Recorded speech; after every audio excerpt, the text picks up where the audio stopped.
Hey,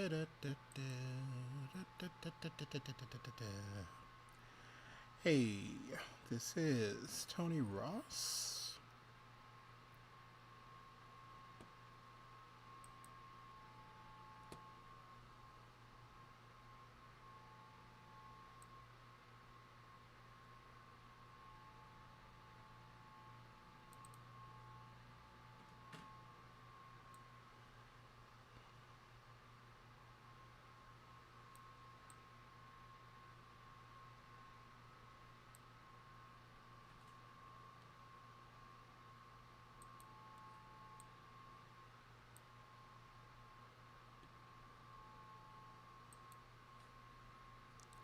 Testing 1, 2.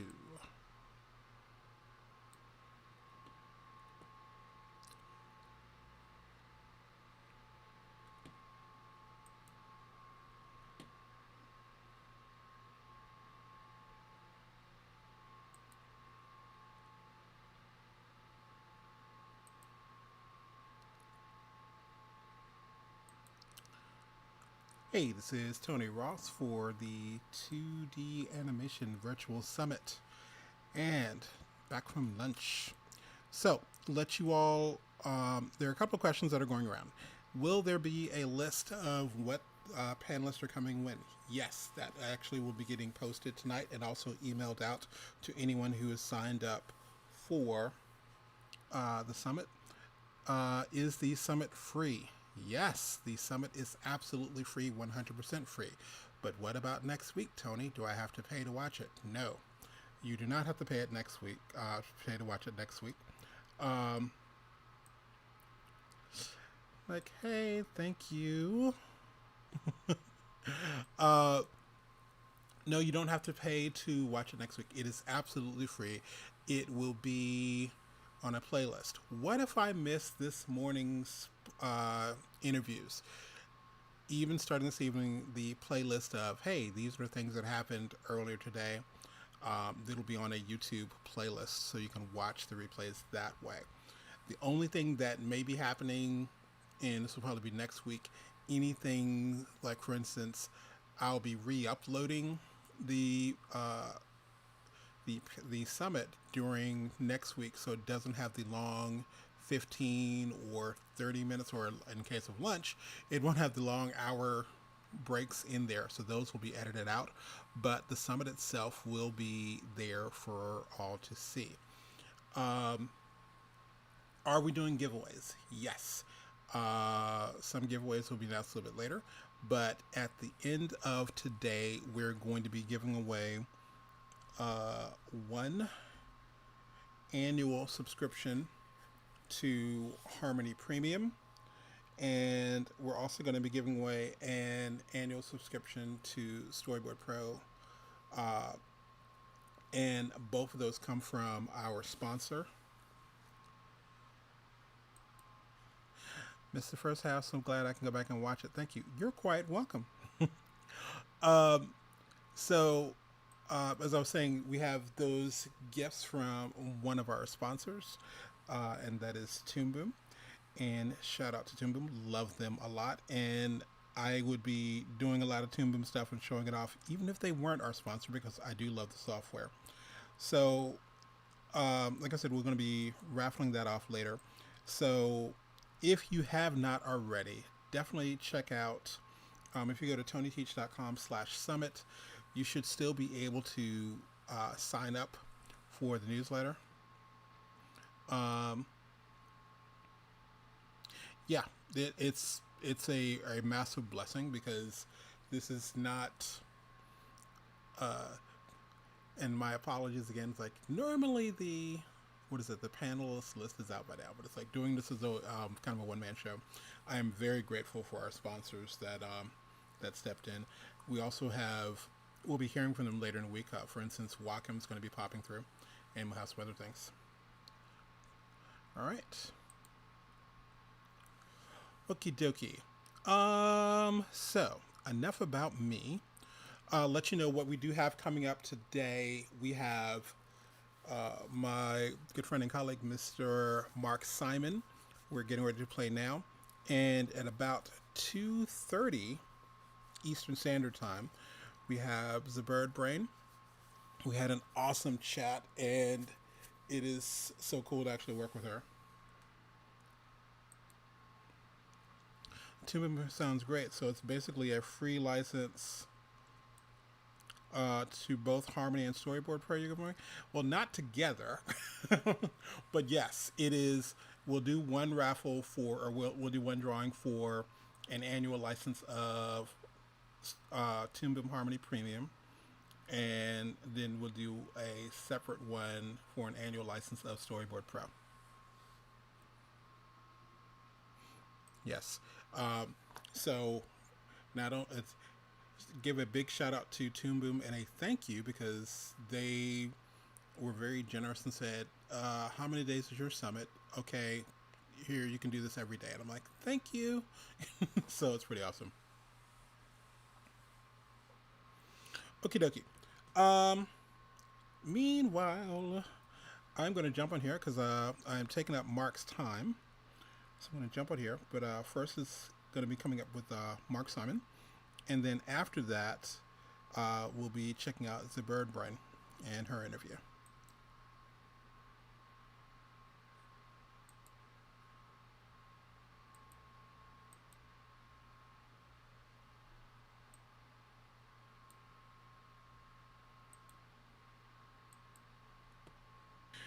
Hey, this is Tony Ross for TonyTeach.com for the 2D Animation Virtual Summit. And I am happy, overjoyed to have one of my favorite man crushes and getting to interview my favorite bromance here, Mr. Mark Simon, godfather of storyboarding, like freaking Mr. Miyagi himself. Dude, I'm going to quit fanboying and just go ahead and introduce you. But I feel like get to fanboy even more so with you because you called me out on it. So I'm going to really juice it up here. You're awesome. Thank you for joining me. Always fun to just hang out with you, Tony. You know that. Awesome. Coolness. So, wanted to talk to you about a couple of things. Uh, this is I wish we were actually recording in your man cave because it is freaking awesome there. It's getting better. You got to come back once we can all see each other face to face. I keep adding new fun stuff. Coolness. So I got a question for you. Speaking of all this stuff, would you say that matter of fact, before we even get into that, tell in case people don't know who the hell you are, tell us who you are. What is your deal? Well, the reason I'm known as the godfather of storyboarding, it's actually that came from a couple articles that were written about me by Toon Boom and some other periodical. But I've been doing storyboarding full-time for over 30 years. I've worked on over 5,000 productions. I wrote the Bible of the industry called Storyboards, Motion and Art. The 3rd edition is out now. I helped develop the Storyboard Pro software, and we won a Primetime Engineering Emmy for that. I'm one of the first ambassadors for Toon Boom and their Storyboard Pro software. In fact, I'm going through another version of their software now. I do the storyboard courses on LinkedIn Learning.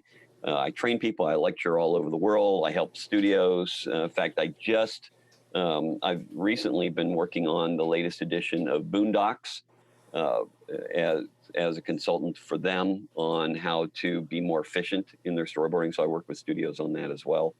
So yeah, I'm all about storyboarding. I started as a production designer, actually out at Roger Corman's studio back in the mid '80s, and it was fun. It was great, but I miss drawing, so I moved into storyboarding, and of course, I do directing and producing now as well.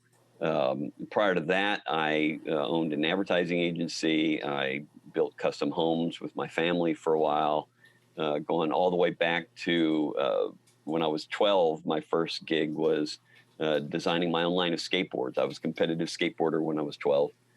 So I had my own line of skateboards that Schwinn distributed for me. Coolness, and yeah, this is one of the multiple reasons that you're one of my favorite man crushes, because it's like I often use the phrase "business at the speed of thought," but you are pretty much a living example of that. So kind of scary. So Speaking of, let me ask you this question. Yeah. Um, you are beyond busy, and it seems like you always have something going on. Mhm. Do you have any tips for time management and or self-management skills? Um, yeah, I'm looking over at the side just because I know you and I, there are a couple of things we wanted to talk about on this.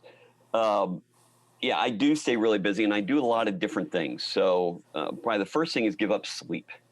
Um, and I'm only half kidding. I mean, I don't sleep that much because I always have so much I want to do. Uh, but I get through it all. Part of it's just me. I mean, you also have to look at everyone has a different personality. So if someone doesn't do as much as me, they shouldn't feel bad because I'm me, you're you. You know, no one's better or worse. I just have a passion for creating as much as I can. So I wake up in the morning, I don't drink coffee, I have a glass of orange juice, and I get to work. You know, I can't wait to get going on it. So, you know, I'll go over some of the things that I do, but no one should compare themselves to someone else. I don't, because there are people that blow me out of the water. Great for them, but I don't feel bad because of that. So I don't want anyone to feel bad, you know, if they're not doing as much as someone else. So that said, one of the things that my dad taught me, it's one of the best things he ever taught me, was to use lists. I always have lists going. I have lists per project, and I have overall lists of things that I do, and so that helps keep me on track.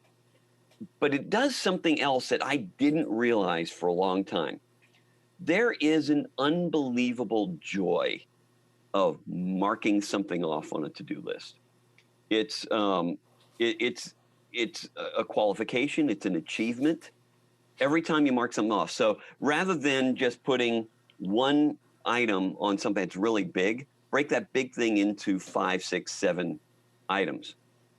And that helps you because as you mark everything off, it's like, all right, I accomplished that. Now on to the next thing. And it keeps things from being overwhelming if you can take big things and you break them into smaller elements. So that's a really important thing for people to do is give yourself that sense of accomplishment. And for me, it's marking off a to-do list. My dad, every morning when we worked together, he would wake me up because I started really young working construction with my dad. He'd wake me up and give me a list. And I could go and I would literally check mark off everything as I went. And it was that sense of accomplishment at the end of the day. It's like, wow, look at everything I did. It's right here. That's fantastic. But there's another element even on top of that that's really helpful with lists is I can sleep at night because it's written down. I don't have to remember everything. I mean, look, even some of the answers on things, because I knew some of the things we were going to talk about, I jotted down a few things. So I didn't have to worry. It's like, oh, I wanted to say this. Did I say it? Well, I can rest easy because it's right there. I can just glance at it and go, oh, yeah, I wanted to talk about that too. So having a list is great. And I don't always write it. I use a service called Todoist, Todoist. Yes. It's a program I have on the computer. It syncs up to my phone. No matter where I am, I just look at it and go, oh, yeah, I need to do this. Or I'm going to Lowe's. I need to buy these things. I just mark it off right there. So I never have to remember to carry my list with me. It's wherever I am. So that's a big thing that has helped me out. So not only to remember to do things and to organize what I need to do, but to keep me engaged with what I'm doing. Limiting distractions is also really helpful to get as much done as possible. You know, I know because I also write a lot of books. I didn't even talk about that. I've written 13 books now. And I know when I'm best at writing, and it's late at night. Some people are best in the morning, but late at night, I'm not getting phone calls. I don't feel I need to be checking email. I'm not hanging out on Facebook. So when I need that long, concentrated amount of time to write, I do it late at night. You know, I have my dinner with my wife, and then I'll watch TV or watch a movie with her. She goes to bed. I go to my studio, and I write. So that's a great thing. Now, I'm lucky that I have a nice studio space to work in. You know, we were joking about it earlier. You can see just a part of it behind me. This is like 1/6 of my studio. That I can come down here with no outside distractions. My wife could be watching TV. I'm not going to hear my kids, you know, if they're here playing video games or running around, I'm not going to see or hear them. You know, so I'm lucky I'm able to set up a very particular place to work. Not everyone has that ability. But however you can, if you can separate yourself, that helps a lot. Time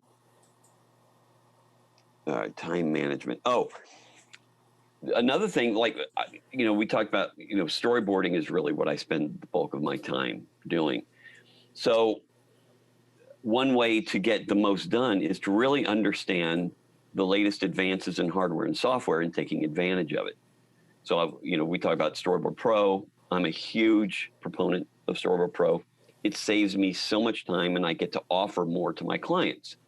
I mean, even down to, all right, I can create a PDF with one click. I don't have to build anything. I don't have to renumber. One click and everything renumbers. All scenes, shots, and panels renumber with one click. Anyone who works in Photoshop knows any change and it's an hour or two of renumbering, which is not fun. Well, I would rather spend an hour having a really nice dinner and having a life than renumbering storyboards. So, and there's so many elements in the software that help you save time. I mean, besides just that, one of the things I love most is the default layers. You know, every time I would start, you know, I did Photoshop for years and years and years. But every time I opened up a new file, I'd have to reset up all my layers. Well, that takes time. But once I set up my layers once in Storyboard Pro, I just hit default. Every time I hit new panel or new scene, boom, all my layers are there, named and numbered and organized the way I want it. You know, if it saves me 30 to 60 seconds per panel, that's almost an hour a day right there. So, you know, these tiny little things, if you work them into how you work, makes you that much more efficient. And if I can give myself an extra hour to live, an extra hour to work out, an extra hour to go ride my skateboard, 'cause I still go riding, or an extra hour to write or to work on something else, that's extra time that I can accomplish more. Coolness. That is, well, this is, it's like I feel like I'm cheating right now because it's like I'm bringing all these people on and going, okay, what do you do? What do you do? Cool. Okay, writing that note down. Thank you. It's like, yeah, we know you did this whole summit just for you. Of Other course. people are going to get something out of it, but this is all for you. Definitely for me. Which is the best, you know what? And that's the best reason to do something, because that's when you're the most passionate about it. Coolness. So I got another cross. Speaking of, we were talking about the whole pandemic, and I would love to actually do the summit without talking about it. And I think we're blessed the fact that we blessed for the fact that I did this last year when there wasn't a pandemic. So when all the conventions are going, we got to do this online. I'm like, yeah, we're already there. So let me ask you this: has the pandemic changed any of your work habits? No, it hasn't. But I've used it. It's weird to say I've used it to my advantage, but I take advantage of any situation, good or bad or ugly. And look, the pandemic has been rough on my business. You know, I work in both live action and animation, but I'm primarily live action, and all my live action productions shut down for 5 months. Now that's a big hit on my income. But I have more than one type of income.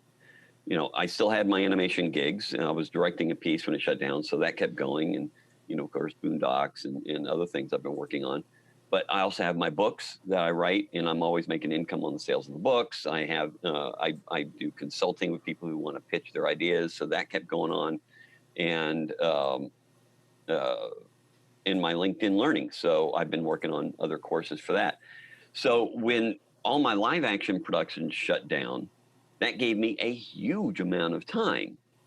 So there was a couple things I decided to do. I didn't just go on vacation and just stop and wonder when everything was going to happen. It's like, all right, what do I need to do that I haven't had time to do? All right, well, I should probably update my marketing. So I've been updating my website. I've been putting together a lot of new marketing images that I use in social media, and I get a lot of jobs through social media. So I've been working on those types of things. I created some new marketing videos, and probably the biggest thing that I did was I finished my memoir. You see the image back behind me, Attacked. So this is my memoir of when I was bullied as a high schooler. And a lot of people are bullied. In fact, I found in my research that most people are bullied more in junior high. Just so happened that mine happened in high school. But it was more than just bullying, because the bullies followed me home and attacked my whole family. And it was months of hell. It was horrible. But I ended up having the families arrested, not the kids, the parents arrested, and I beat them in court. So, I set the precedent. I was the first person in the country to hold parents responsible for the actions of their kids. So I got into that, and I helped other families then with how to take the families to court, what they needed to do, how to win. And I was deputized for my work on that. So it's a very important story for me to get out, and I've been writing it for years because it's a big story. I was trying to be as accurate as I could in everything, and I still have all the diaries from back then. I've got interviews with people, video interviews with people who are involved. I have the original court documents, so it's pretty damn accurate. So that extra time allowed me to go through and really give it the final polish that it needed. And I spent a lot of time working on it. So that just released this summer. And then I started doing marketing for that. Knowing production was going to be coming back, I set up a lot of marketing that will continue when I'm not around. So I use it to do things I generally don't have time to do. In fact, just yesterday, I finished doing a lot of updating on my animation site. Realized that I still had an old phone number on a lot of the pages there because I changed the phone number a few years ago. So there's things like that. And then putting together a sequence of emails for all my old clients, reminding them of who I am. Because, out of sight, out of mind, my thinking on marketing and business is I want to be the first person you call and the last person you call. Meaning, I want to be so forefront in your mind that when you need a story artist, you're calling me before you call anyone else. And I want to be good enough and be able to showcase my work well enough that you don't bother calling anyone else. So I'm your first call and your last call. That's always my goal. What that means is that I have to keep upping my game because there's a lot of great young talent coming out there and people who are just fantastic at storyboarding. So how can I be better? How can I market better? How can I make people more confident? Well, part of that is also because of COVID is being able to work socially distanced. Now, I help pioneer storyboarding long distance to make directors comfortable. I've been doing it for well over a decade. But there's some other issues involved now. And part of that is messaging on how I can, it's not just long distance, it's COVID compliant. So I changed some of my marketing videos on how I promote myself to productions. It's like, here now I can work with directors long distance, even if we're in the same city. So I'm here in Atlanta, as you are. More productions are done here than anywhere else. But there's a limit to how many people they can have in the offices. There's a limit to how many people they can have on set. Well, I don't want to be a problem as a story artist. I want to be a solution. So COVID compliant, I can work just like you and I are on Zoom. I can do the same thing and share my screen as I'm drawing digitally. So the director and I can work from anywhere and I can get instant approvals as I'm thumbnailing and sketching in real time with them. So I use this, the extra time that I've been given to finish my book, update my marketing, update my messaging, making sure everything is going out as strong as possible, putting up new samples, and putting together other things that will make me money and get another message out, like finishing my book, Attacked. So it didn't change how I work, but I use that opportunity to change some of my messaging. Very cool. And again, it's kind of one of those, yep, yeah, that's okay, cool. Making that note, need to get that done. This is awesome, dude. So we're talking about a couple of things. One of them, I want to specifically ask you about some storyboard things. What would you say? You're mentioning to me the fact that you do both live action and animation. Yeah. And we are talking earlier about the fact that it seems to be there are two different worlds of actually being a story artist for animation or for live action. So, what would you say the biggest challenge that animation story artists have when transitioning to live action, or is it easier vice versa? Well, there are different worlds in storyboarding, and there's four main differences, and the differences are big enough that I've had to fire a few animation board artists from live action productions because they simply didn't understand what needed to happen, and there became attitude issues because of it. So let's go over these because it's very important for people to understand. The first one is the simplest to deal with, but hugely important because a lot of people don't understand, which is numbering is different in live action animation. And it's hugely important because of organization. Animation, every time there's a new shot, in particular 2D animation, let's just be specific here. 2D animation, there is, every time there's a cut, it's a new scene. So there's sequences of a portion of the script, and then there's all the individual scenes in that sequence. And then if you need to do 5, 6, 7 drawings to show the action, those are panels within that scene. In live action, every new location is a scene, and then there's a bunch of different shots within each scene, and then each shot might take multiple panels to draw. Okay, so you need to know going in, especially if you're working in animation, are they doing animation numbering or live action numbering?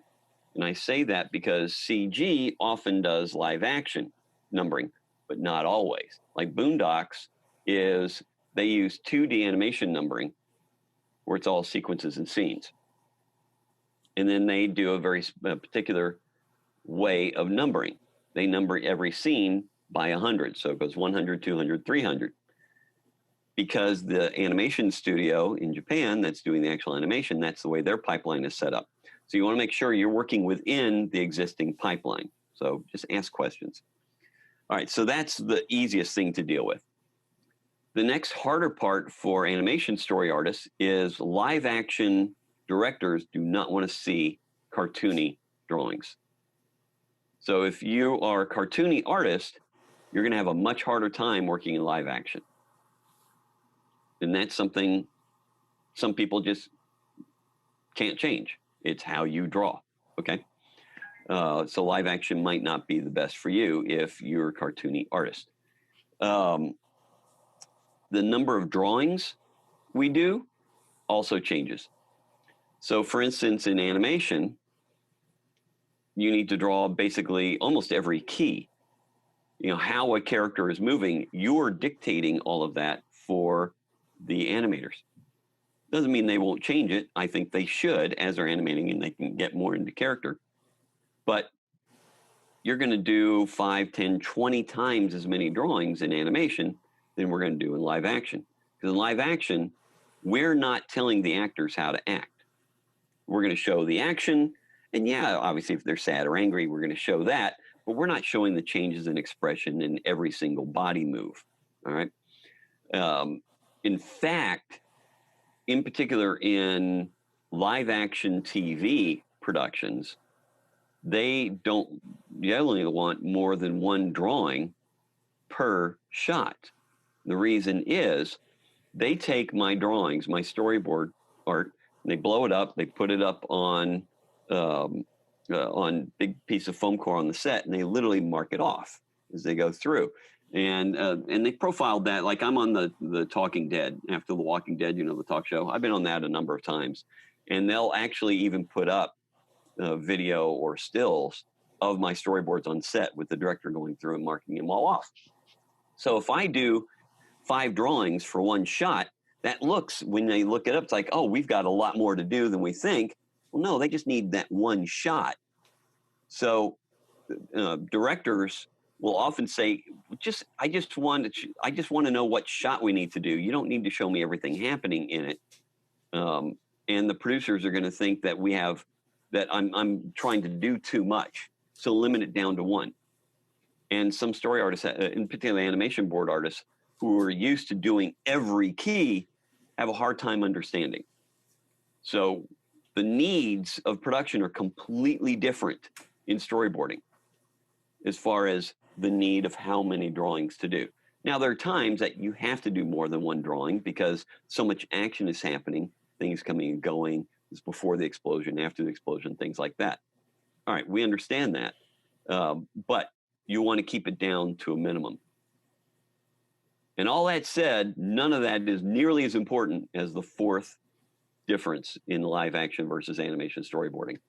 And that is, when you're a 2D storyboard artist, you're doing all the breakdowns. You figure out what camera angle it is. It's up to you as a story artist. You're the visual director. Now, there's a director that's going to give you notes and the storyboard supervisor who are going to give you notes on what to change, but you're doing the breakdowns yourself.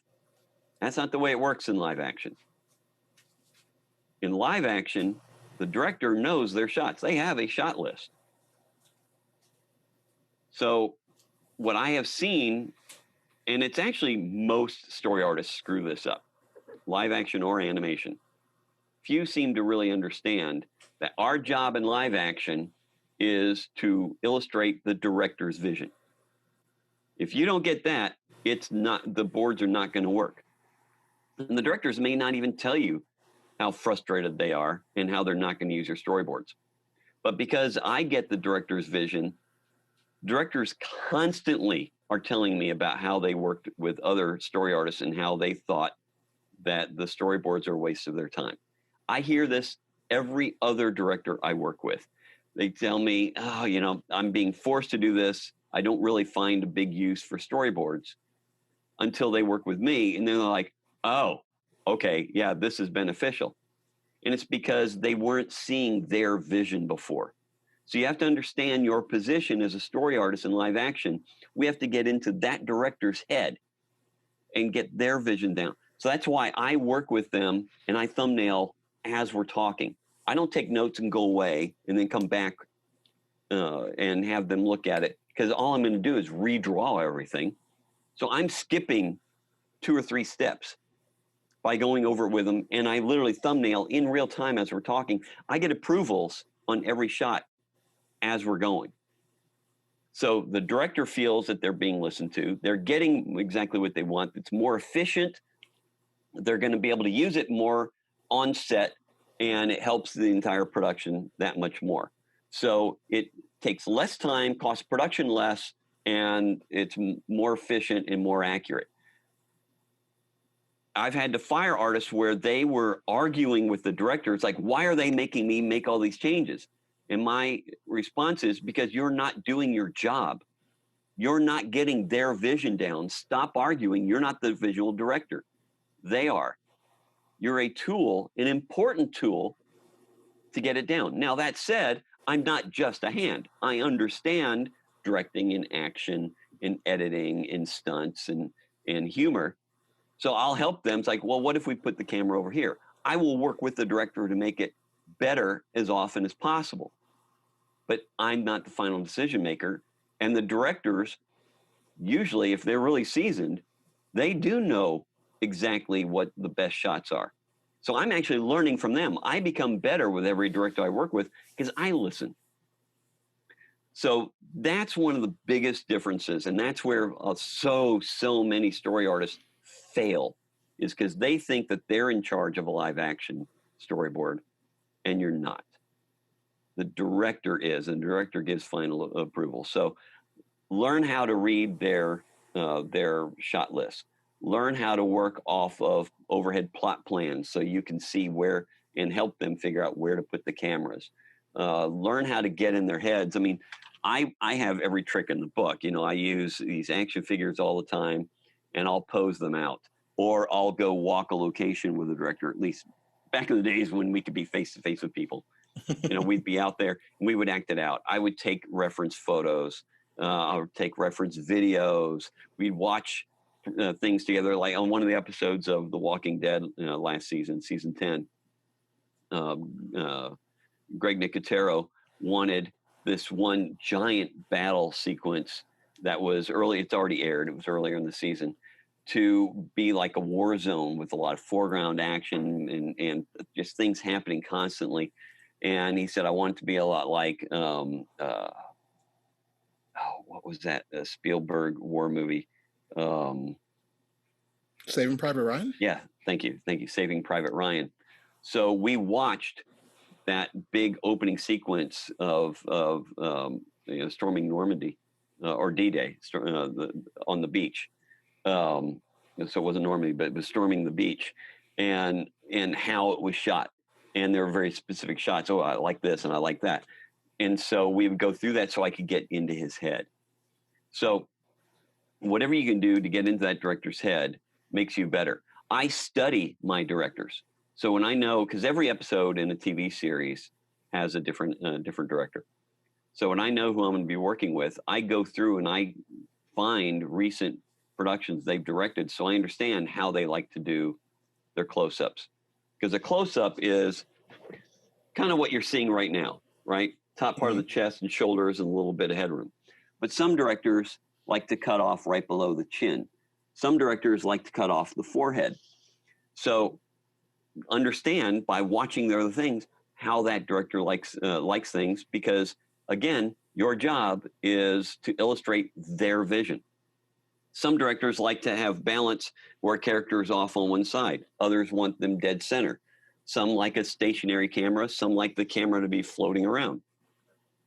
The more you understand that director before you go in, the quicker you're going to be able to hit exactly what it is they see in their head. And they're always astonished, like, oh my God, you get me. It's like, well, it's not that hard to study. Just, especially these days, everything's on YouTube or Hulu or Amazon, wherever. It's pretty easy for me to find something that they've done and watch it. So, those are the four main things where it makes it hard for someone to transition. But it's also, some of those are things that even people who specialize in live action don't do, and they should.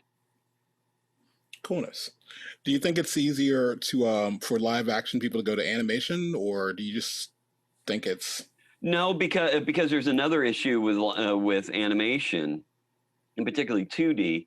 You have to draw on the style of the animation, and I can't necessarily do that. So most of the animation I do is going to be CG or stop motion when I'm storyboarding, because then it doesn't matter how close I am to the look of the characters, because if it's CG or stop motion, the characters are going to look the way the characters are going to look. It's the staging in action that's important. So you have to be able to draw in the style of the character. And in particular, if it's going overseas for the actual animation, you have to be completely on model, because the animators are literally just drawing over your storyboards. So if you're off at all, the finished animation is going to be off. So a lot of live action board artists can't draw that way. Like, I know where my limitations are. There's certain shows I just know I couldn't draw. And live action guys are not used to doing as many drawings as quickly as animation board artists need to do. So that's why there's a big divide. Few go back and forth. Like I said, I go back and forth, but I also know where I shouldn't even try. Most don't do it very well. I know a couple of guys. I know more people who start in animation who can also do live action than I do live action who try to go into animation. Okay. Coolness. So I have a question for you, and we kind of talked about this. Yeah, that's what an interview is. It's like we kind of talked about this earlier, but I want to get more specific in there. With respect to staying on task during a project, do you ever struggle with things like depression, anxiety, or procrastination? And if so, what helps you push past that? All right. I had to actually really think about that. That's why I'm looking off camera. I'm looking at some of my notes. As far as depression, no, I don't suffer from that at all. It does run in my family. My dad suffers from it sometimes, and my wife suffers from depression, anxiety. So I'm very familiar with what it's like because I've had to live with it and help people through it. Um, I'll count myself as very lucky that I don't have to deal with it because I know how devastating that can be and how hard it is to work through. So I feel for anyone who does have it. I also don't have any problems with energy. You know, I do work out. You know, I do stay active. You know, between tennis and disc golf, which I love, frisbee disc golf, and skateboarding. So I'm able to stay active, which helps keep the mind clear. So that's something I also recommend. Find something you enjoy that's active. You don't have to go running. You don't have to lift weights. Find what it is you enjoy. If it's physical, you're getting what you need out of it. That gives you natural endorphins, and that will help you through depression. I've seen it work with numerous people, so that can help them. I don't really have many issues with procrastinating, mostly because I have so much to do. I don't have time to procrastinate. You know, there's that old adage: if you want something done, give it to a busy person. And that's not always because of a personality trait. It's if someone is busy, they don't have time to get distracted. And oftentimes it's easier to get more done when you're already busy because you're in that mode, right? So don't think of yourself as, oh, I'm this person or that person. Sometimes it's just simply where you are in life and how much work you have going on. That said, there are times when I am putting off starting something. And I often wondered why. And I sat down one time and tried to figure out, why am I hesitating on getting started on this? You know, I know I can do anything I put my mind to because I've tried so many different things. Okay. So it's not self-doubt, but what was it that was stopping me from doing it? And it was usually one of two things. One, and this hits almost everybody. One is that it can seem overwhelming, that a project is so big, just like you with putting this huge festival event together. At times, I'm sure felt overwhelming, and I'm sure it wasn't the first time you had the idea until you finally figured, damn it, I'm just going to go ahead and do it. It becomes easier when you break that big thing down into a lot of little chunks. It's easy to get this part done, and then this part done, and before you know it, you've got this big thing.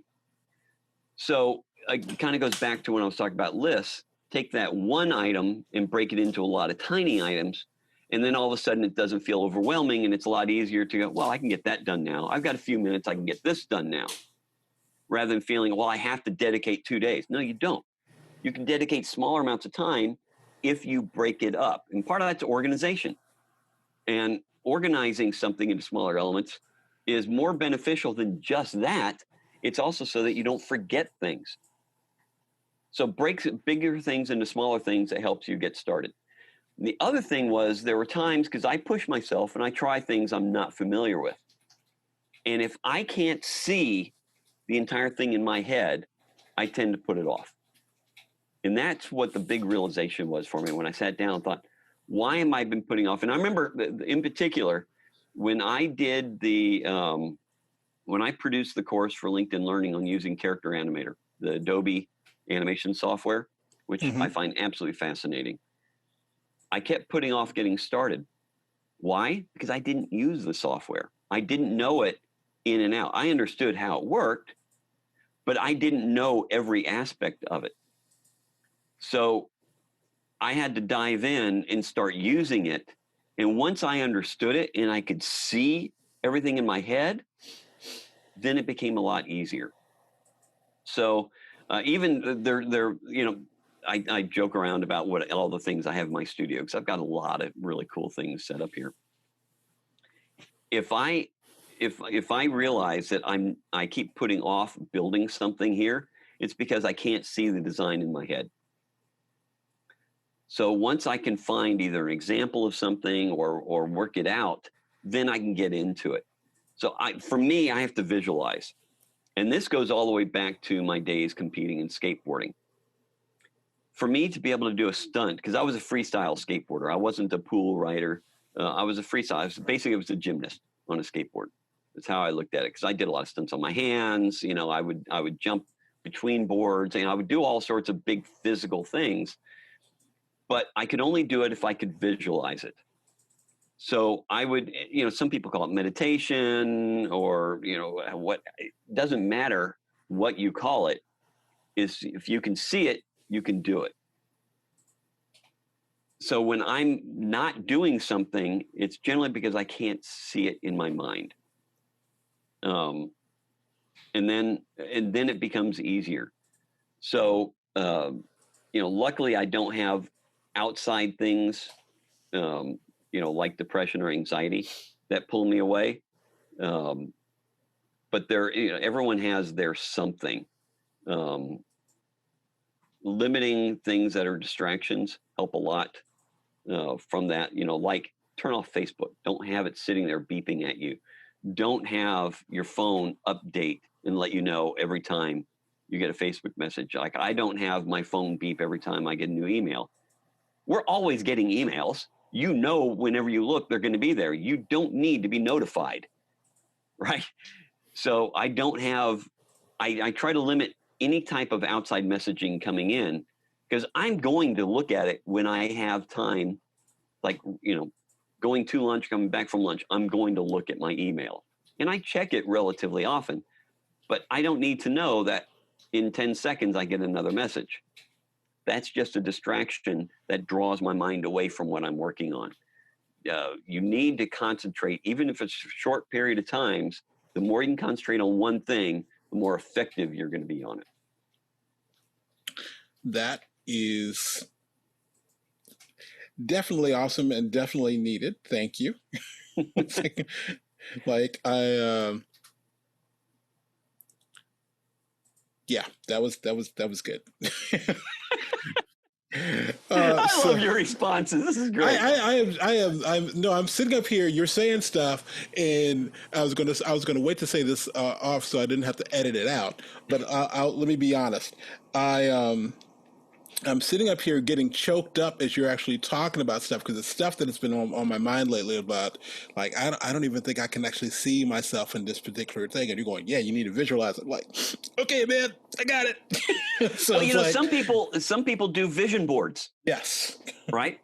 You know, to help you see it. Everyone has their own way of doing it. I just need to visualize it in my mind. That's me. You're not me. You've got your own way, however it is that you can see it. And believe it or not, sometimes it's having a spouse that's supportive, or a parent that's supportive. If someone who's not supportive can be really devastating to your ability to get stuff done. That said, someone who's not supportive can also turn some people as like, well, screw you, I'm going to do it anyway. However it is that you get your inspiration, and it's going to be different every situation, every person. In fact, you know, one of the other books that I wrote, I think I have a copy over here. It's called Start at the Top. Yeah. So this is, and I think I gave you a copy of this. Yes, you did. So this I wrote for my kids. My kids I've got identical twin boys. They're in college now. I can't get them to read the freaking thing, but I told them the stories. I actually wrote this by telling them the stories, and I recorded myself telling them. And then there's a message at the end of each one of what I learned from it. Because I also have my failures in there. I have a section called fuck ups. Because, you know, when you shoot for the moon, you're not always going to hit it. So learn from it. It's like, you know, I don't mind failure if I learn from it and I don't repeat the same failure. You know, I'm a failure if I keep screwing up the same way over and over. If I fail, I'm not a failure. I just wasn't able to do something and I learned from it. So there's a difference between failing and being a failure. Big distinction. Don't get down on yourself if something doesn't work. Nothing works all the time. Even Spielberg can't get every movie out there in every TV show he's pitching on the air. If he can't do it, I'm not going to be able to sell everything that I create. So something might not work doesn't mean I failed. Okay. So in doing the book the way I did, on recording it, telling my boys, the book sounds, and a lot of people told me, well, it sounds like you're talking to me. Well, it's because I literally had it dictated. And I wanted it to be that way. I wanted it to be like you and I having a conversation, and I'm telling you something. I wanted it to be very personable. And I figured the best way to do that is just dictate me telling my kids the stories. Very cool. Also saved me time. I could definitely say that. Yeah. So my last question for you. Oh no, not the last one already. Not the last question. It's like time is flying. Does your approach to self-care change when you're working on a personal project versus a project for a client? And by self-care, I mean, like, as we were talking about earlier, do you, like, I don't know, whether you're doing the vision thing or you're meditating or your list, does any of that change when it's for a client versus for your own personal projects? No, it doesn't. And I think it's very important that it shouldn't, for a couple of reasons. One, as a creative person, I create because I enjoy it. So if I'm enjoying working with a client, it's going to be better for them and better for me. At the same time, I work on deadlines with my clients to get stuff done. So I try to work on deadlines with my own things, so I get stuff done. If I don't have a deadline, there's no reason for me to ever finish it. So the things I do for myself, my enjoyment, I put into my work, so it's better. And the things I do for work to get it done for my clients, I do for myself, so I can accomplish and move on to the next thing. Now, that said, when I'm really into something, I will often tend to forget to get up and move around. And it's important to do that. As artists, we tend to suffer from a couple things: weight gain and bad backs. All right, those are the two things, and neck issues that most of us suffer from. And when I lose complete track of time when I'm drawing and when I'm writing, when I'm telling stories. I look up and it's like, well, how did it get to be 7 at night? I didn't think I had lunch today. So, which means I'm enjoying myself, which is great. You know, that's a good problem to have. Problem is, and when I stand up, my back goes out. That's a lot of pain to have to deal with. So, you know, just moving around every hour or two. You know, a lot of people say get up every hour. There's no way I get up every hour, and I know that. But every hour and a half to 2 hours minimum, I try to do something, even if it's just to get up and go to the bathroom. I drink water constantly during the day, so my bladder can only hold so much. You know, I'm downstairs, so I'll walk up, and I have a bathroom down here in my studio, but I'll walk up the stairs, and it's not that I like the other bathrooms better. I designed a really cool one down here. But walking up and down stairs is a great little exercise. It gets my back moving. You know, maybe I'll grab a little snack. I'll go talk to my wife for a minute, clear my head, and then come back, back to work. You know, I'll hop on my skateboard for 20 minutes and just go do something. Just moves me around. When I'm working on The Walking Dead out at the studio, I'll go out and I'll walk the sound stages because it's cool. But then also helps me keep in my head, oh, that's what these look like. So when I'm drawing the sets and locations, I'm more accurate. There are times I'll bring my big skateboard. I've got a big off-road skateboard with wheels about this big, about 10 or 11 inches in diameter, rubber wheels. And I'll go skateboarding through the back lot. Why? Because it's freaking fun and cool. Wouldn't you do that if you had a chance? But it also helps me clear my mind. And if I'm ever trying to struggle with what angle do I need to do this at, or how do I do this, step away. Your mind will think about it. When you come back, you have an answer. So I try to do little things like that, and not long. I don't go for an hour. I'll go for 10 minutes, you know, and then back to it. And that 10 minutes of relaxing the mind, getting out, moving around, translates into a much more efficient day. So don't think that by never taking a break, you're more efficient. You're less efficient. Give yourself those little breaks. and I do that the same whether I'm working on my own things or for my clients' things. Awesome. Mark, this has been incredible as always. And before we close out, tell us what you're up to. What's going on? Do you want to talk more about your book? What's going on with that? All right. Well, I'll wrap on the book. Like I said, I'm consulting on Boondocks right now. They're doing a different style of production, and part of it got delayed.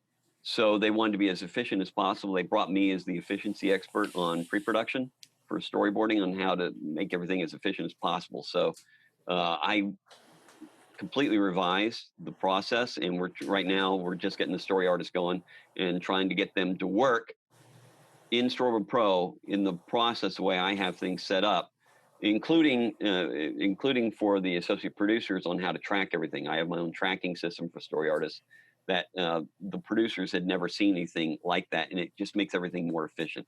So that's been a lot of fun. I both like creating creativity stuff, and I like creating process. I've got 2 more courses for LinkedIn Learning that I just signed the contract on, so I'm starting on those right now. One on storyboarding in general, not software specific, but it's the essentials of storyboarding. And I'm doing one on an advanced course for Storyboard Pro on things that, take yourself to the next level with it. So I'm doing those. I'm working on a bunch of commercials right now. We've got a huge collection of commercials for Flawless, Hungry Howie's, and Zaxby's that I've got a number of artists working on right now. I'm always working on my studio just because it's fun. I like to be in a creative space, and I'm doing a lot of marketing to get the word out on Attack. Now this is both in print, as you can see here, and it's also on the Kindle. And my website has a lot of behind the scenes videos on it. In fact, the first chapter, which is big action sequence, first chapter is free on my website at marksimonbooks.com. So that's, I'm doing a lot of publicity 2 or 3 times a week. I'm being interviewed either on radio, TV, magazines, whatever, about my story. This fall, actually, right now, celebrates 40 years since the attacks and my court trial. So it's kind of an auspicious occasion as well. And you would ask me earlier about dealing with depression. I did suffer a nervous breakdown during the whole thing while it was going on. And I had PTSD for years. So, but I got over that. And again, it's writing. Just one last little tip for anyone who is dealing, because a lot of artists have had to deal with some sort of abuse or struggle or bullying or whatever. It's something about the artistic mind that we've been subject to different things like that. And a lot of people have. I'm not going to discount anyone. A lot of people have suffered from it. And I got over my PTSD by writing down what happened. This is not the first time I've written my story that I wrote Attacked. I started writing it well over 20 years ago, and it just sucked.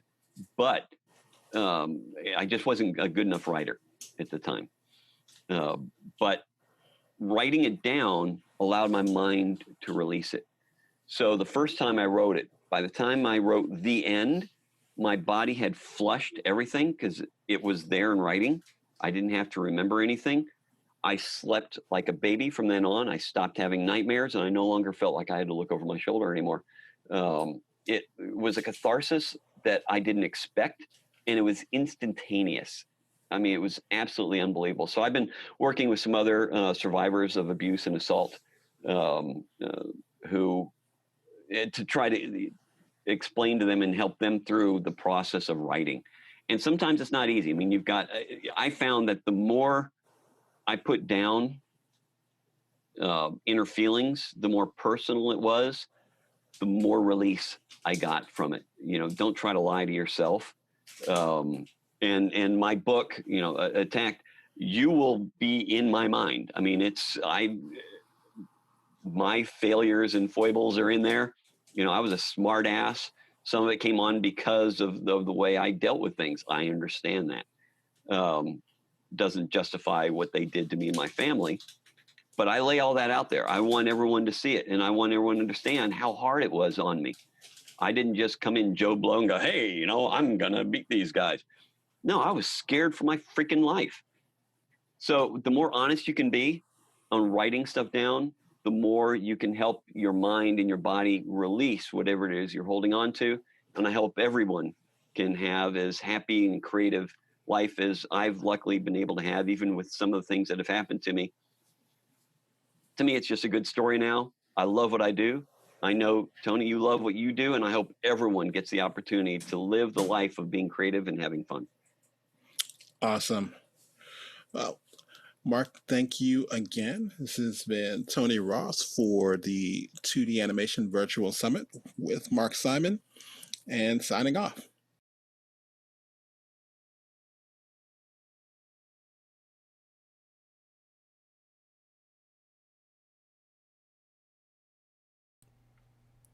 Alrighty. So, going to do something really quick. Again, letting guys know that I am working on the Toon Boom Harmony 21-day boot camp, and it's specially designed for people who just kind of wanted to get their feet wet. And I recently was working with some students and seeing that they needed something a little more basic or something to try out with. So I wanted to design this course that was kind of like that. So I'm going to do a quick trick, and then we're going to jump to the bird brain. So one of the things that's going to be in the thing is, or in the book, or I'm saying book. Mark's got me saying book. One of the things that's going to be in the tutorial is just kind of playing around with scribbles and cycles. Just having a ball, literally, a little scribbled ball around here.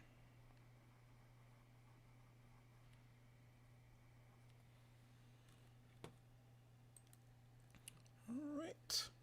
So I'm going to grab these little guys. One, I need to go ahead and set them on 2s, set exposure, come down, set exposure to 2. So each one of those drawings is played twice. And that's 6 drawings, so I can go, give me a cycle, and make that 10 times. So in theory, if I play this,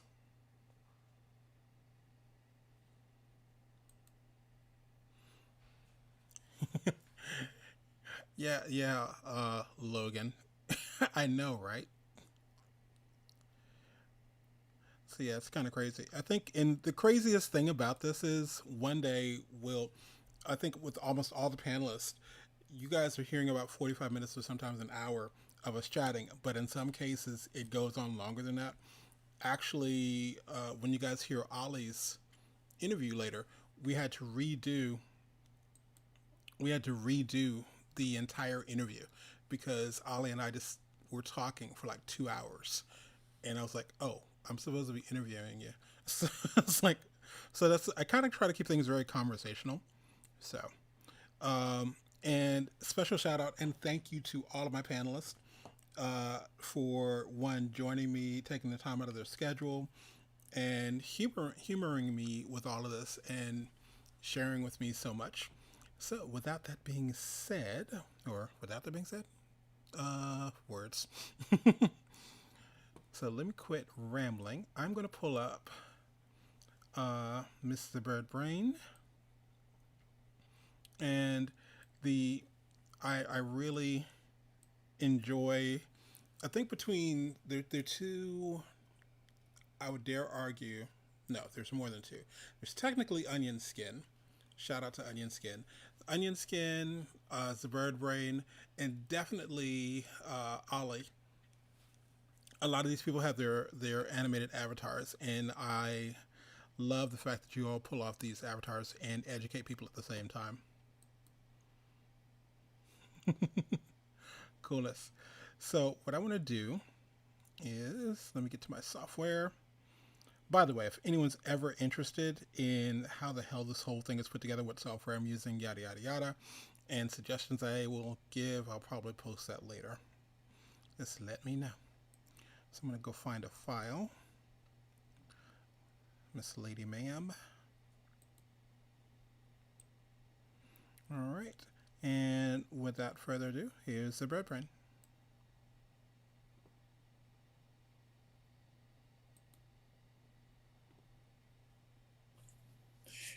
Hey, this is Tony Ross for the 2D Animation Virtual Summit, and I have the pleasure and honor of sitting with one of my favorite YouTube celebrities, the Bird Brain, and AKA Miss Marie F. How are you this day?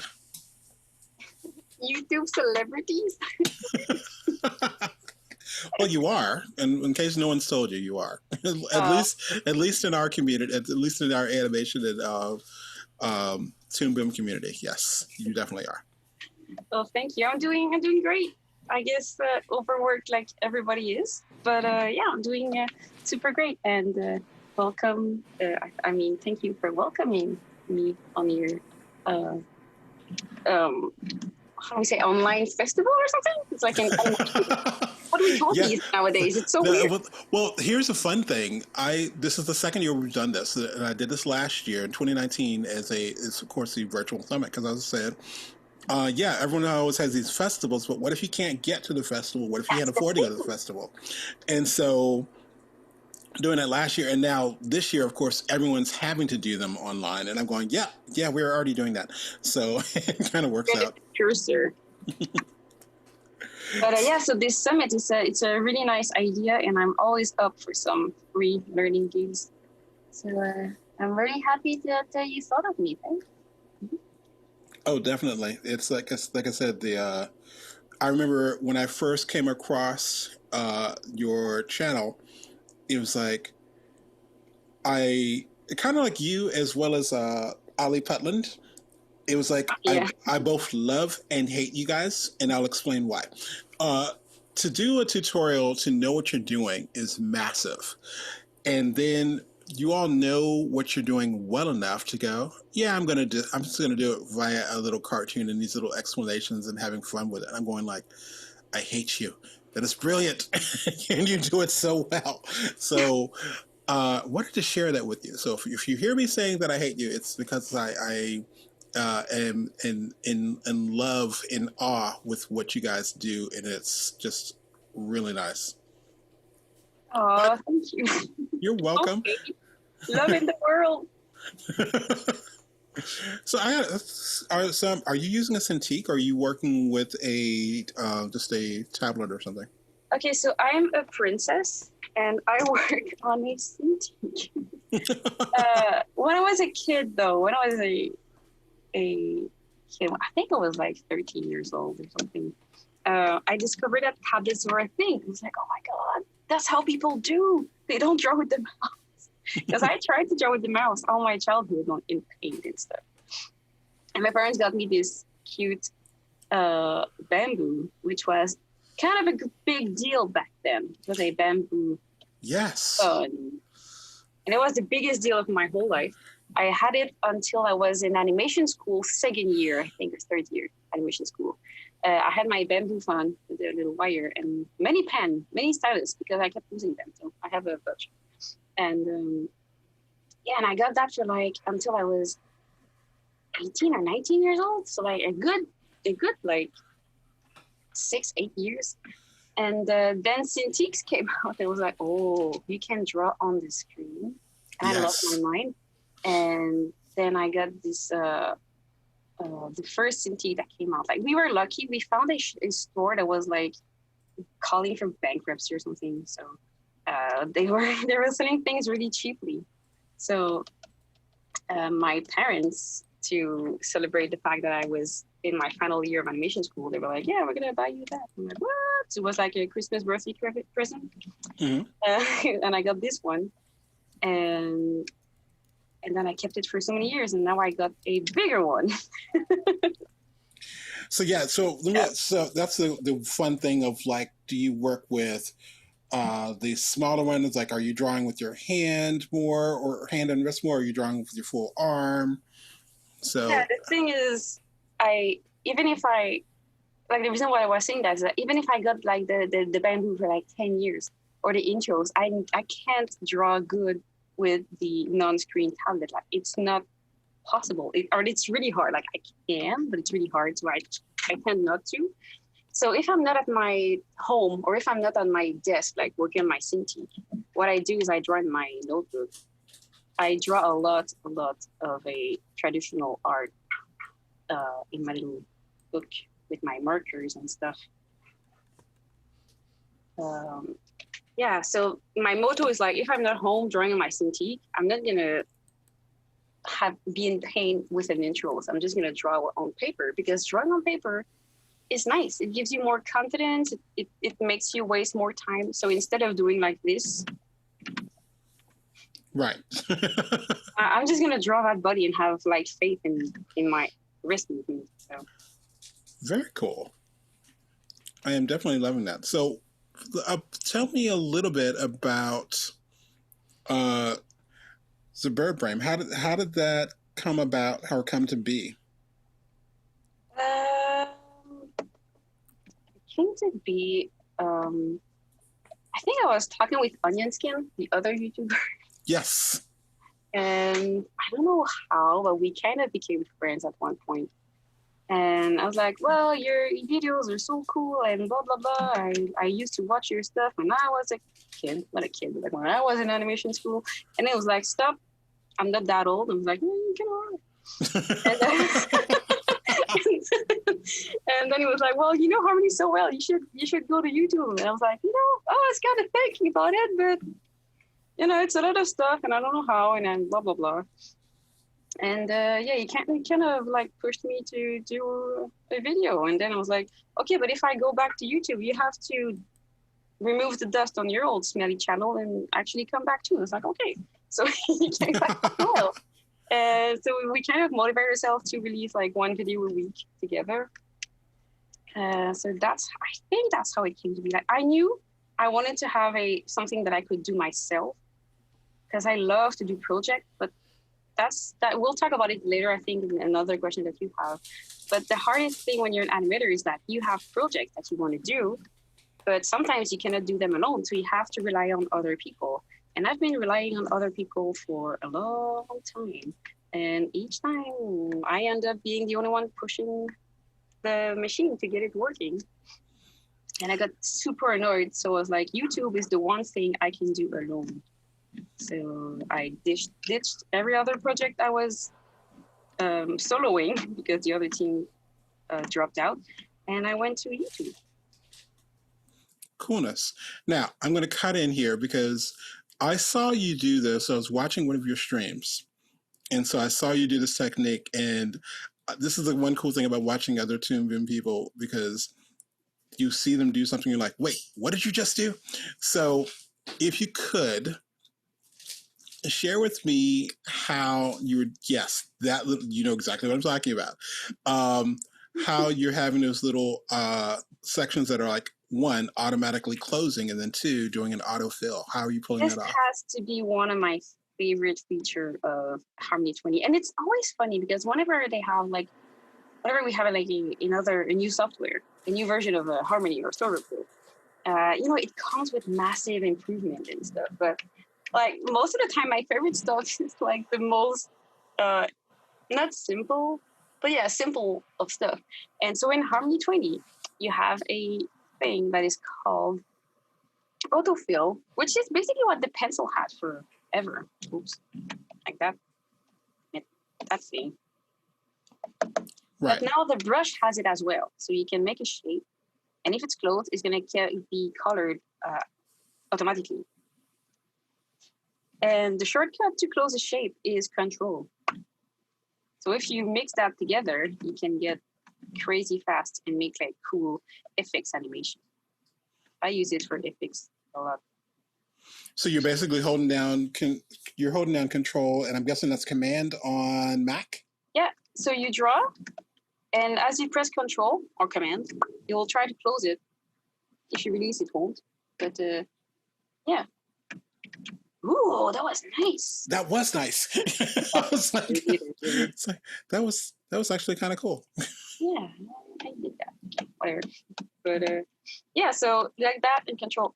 And actually, in another short I did like for fun, I had like a seahorse character. I always draw him, and his eyes were shaped like that. And that was just because I could draw them quickly with the control button. Nice. It's very sweet. Oh, and for the names of bird brain, it just comes from, because I think you asked like 5 seconds ago and I forgot. Because that's what I do. I forget stuff all the time. And scatterbrain. So the name is a bird brain actually comes from a bucking heads with my best friend. I don't remember why, but actually I do remember why. She calls me bird brain all the time because I lose stuff, and I used to forget bananas in her car all the time, and then it would smell, so she would say it was such a bird brain. And then I don't know where I took that from, but I said that she had a fish face. So then it was like, bird brain and fish face. So, and I guess it just became my screen name for a while, and then I was like, well, that's gonna be my YouTube thing because who cares? But actually, the YouTube thing became a thing, so now people care, and I'm stuck with this bird brain name. But I'm gonna nail it, and I'm gonna assume it. So that's my name now. So why did you? Is there a particular reason you did the pitch shift at all, or? Oh yes, because then it makes my videos a bit more watchable for me. Okay. Because yeah, and a lot of time people don't want to get to YouTube because they don't want to hear the sound of their own voice, which I think, from what I read, is actually a normal behavior of the human person. You don't like to hear your own voice. Yes. And yeah, and also it just makes, like, what I hate about tutorials online, and I'm sorry if people do that. I still like you. I just don't enjoy the tutorial that much. Is when a tutorial goes for like 40 minutes of like, oh yeah, take the thing and do that, and then it's done. It's done. It doesn't need to be 40 minutes. So by having the thing speed up, it's not high pitch actually. It's really speed up. I just speed my video to like, I put them to like that number. Okay. And so like if they're too fast, people can just go on YouTube and set them up to 75.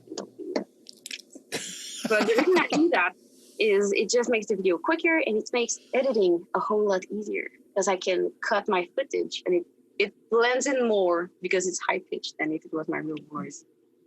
And I'll have you know that for a 5-minute video, I usually have a 20 or 15-minute recording.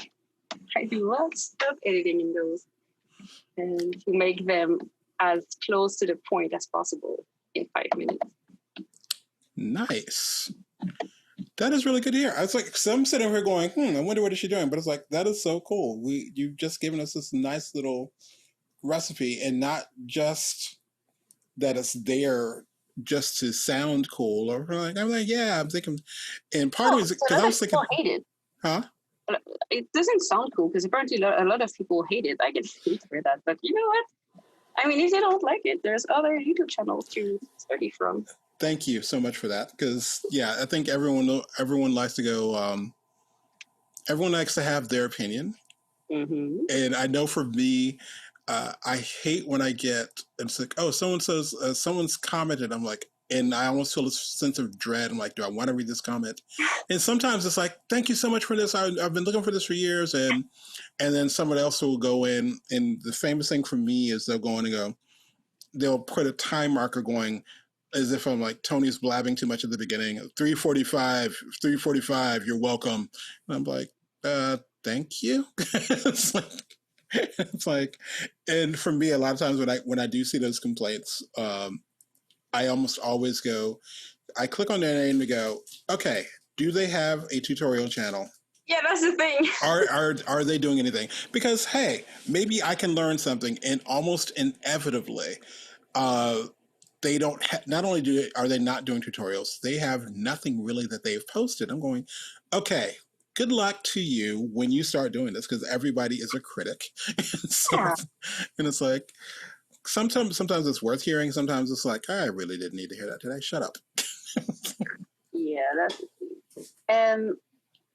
And like I said, like it's me that I personally don't enjoy long tutorial because I have very short attention. and but some people love it, and that's okay. There's channel for them, and it's just not for me. And if my channel goes too fast, it's not for you, or you can just slow it down because I'm just doing the best I can, right? But like yeah, nobody's paying me to do that. Definitely. I do it as I enjoy it. So I have a question. So I think you guys have I'm not sure I think it's the equivalent. You guys are pretty close in money equivalent. So this is a question I love asking of people because I love $25 question. the $25,000 question. Yes. So not even for $25K or $25,000 would I draw or animate blank. What is in that blank, if anything? Yeah, okay. I thought about that before. So I wouldn't, and people can call me a liar for all I care, but even for $25K, I would not animate something that I don't advocate for or like believe in or something.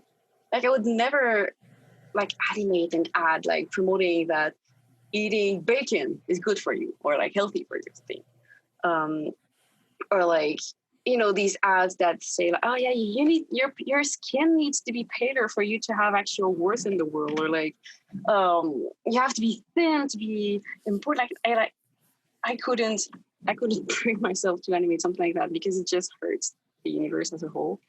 So, but the thing like, and I can do that because I'm lucky. Like I have a job, I have like I'm in a position that I can say no. Like I don't need the $25K. Like I have a steady job. I can pay rent every month. So like yeah, I wouldn't do something that I don't that I like you know, promoting a lie or something. Like I wouldn't do that, and especially not something that would hurt. Like call me cheesy, but I would not do something that would hurt like the younger generation or something. Because I work for kids. I work with kids for years, and these things are like sponges. You show them that in a show that all the characters needs to be super thin and like super like promoting things that are not healthy and stuff, and they're gonna take it in like little sponges. So yeah, I wouldn't promote stuff like that for sure. Coolness. So curious. One of the first things you mentioned was bacon. Are you a vegetarian? Kind of. I try. It's really hard with my job because usually I travel all the time, and there's some places where not eating meat is not really a thing, and I'm like, okay, I'm not gonna be like I don't cook it for me, but I don't make a fuss of it either. Like if I go like to my parents' place, and they spend like the whole day cooking like this very special, my mother's special recipe of like chicken on a stick. I don't know how they're called, but they look like these. Or like kebabs or yeah, something like that. And like she makes their own, and they're really tasty, and she makes them with love. And I'm just gonna say like, you know, Mom, no, because like I don't want to eat chicken. Like, you know, I'm gonna. You spend like hours that like it's my diet, it's not yours. Like I'm gonna, like it's my thing. So either I bring my own food or I just eat it. Like I just think we should be like more careful about it. But I'm not really crazy either. Like I don't cook it for me. I don't buy meat or anything except fish. Like the thing, I don't eat things that are 2 or 3 or 4 legs, but fish is okay. Because I don't know fish. So it's difficult, and it like yeah, it's pretty flexible. It's just I don't eat meat, but I'm not too vocal about it or even. Yeah, and I eat hot dogs because the sausage is made of like you know, sausage is basically recyclable meat. Like there's nothing more ecological than like a hot dog because it's all you don't want to eat in a pork. So if you don't eat it, you throw it away. Like I guess it's recycling. I don't know. Like if I have to go to a junk food, yeah, that's what it's called, to a junk food thing, and like I don't have anything else to eat, then I can at least take a hot dog because in my mind it's kind of recycling. So it's less bad than a burger, for example. I just love animals too much to eat them. That is too awesome, and I've never thought about that. That's hilarious. Well, when you travel like that, you have to think outside the box, right? So sometimes I have to make choices. So I'm gonna take the less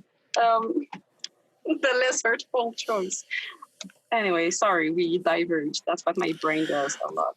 Well, no, it's the irony of that is because, I mean, we talk about just one of the things, because we're talking this summit, we're talking about not only mental health but just health choices, and part of this like what you eat and all the other fun stuff. So it kind of makes sense.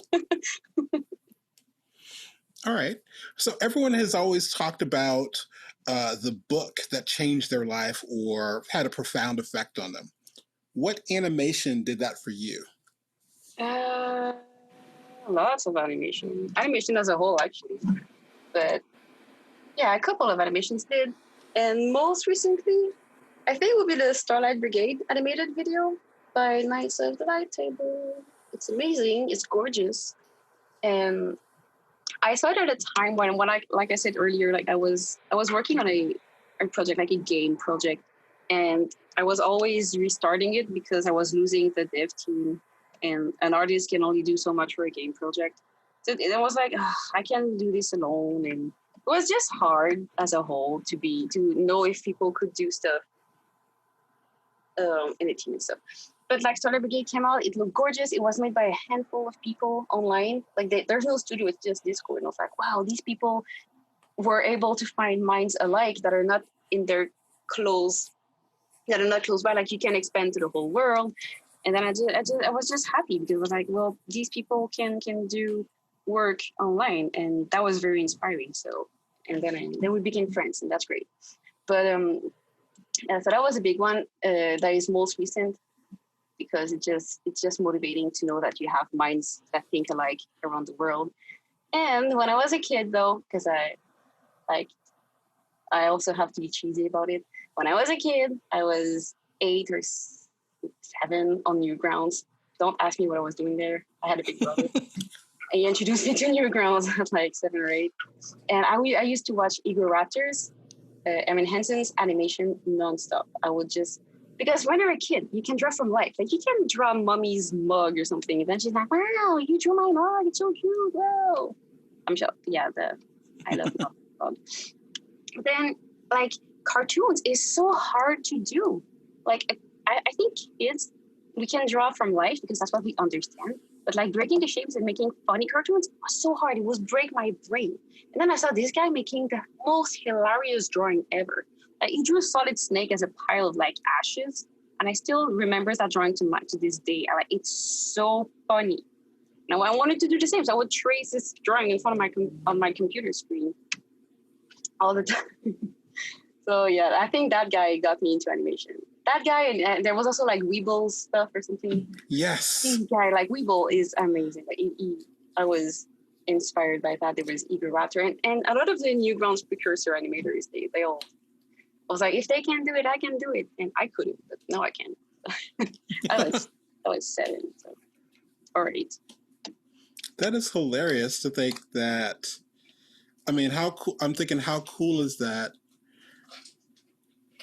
And not to date or age myself. It was like you're talking about Newgrounds and like, yeah, you're 7 or 8, and I'm going like, yes, I think I was teaching college then, but it's like because I was remember it's like trying to show off my students, going, look at this. I think how fortunate I am, very envious of your generation and even the current generation, kind of, because you guys have always had this stuff.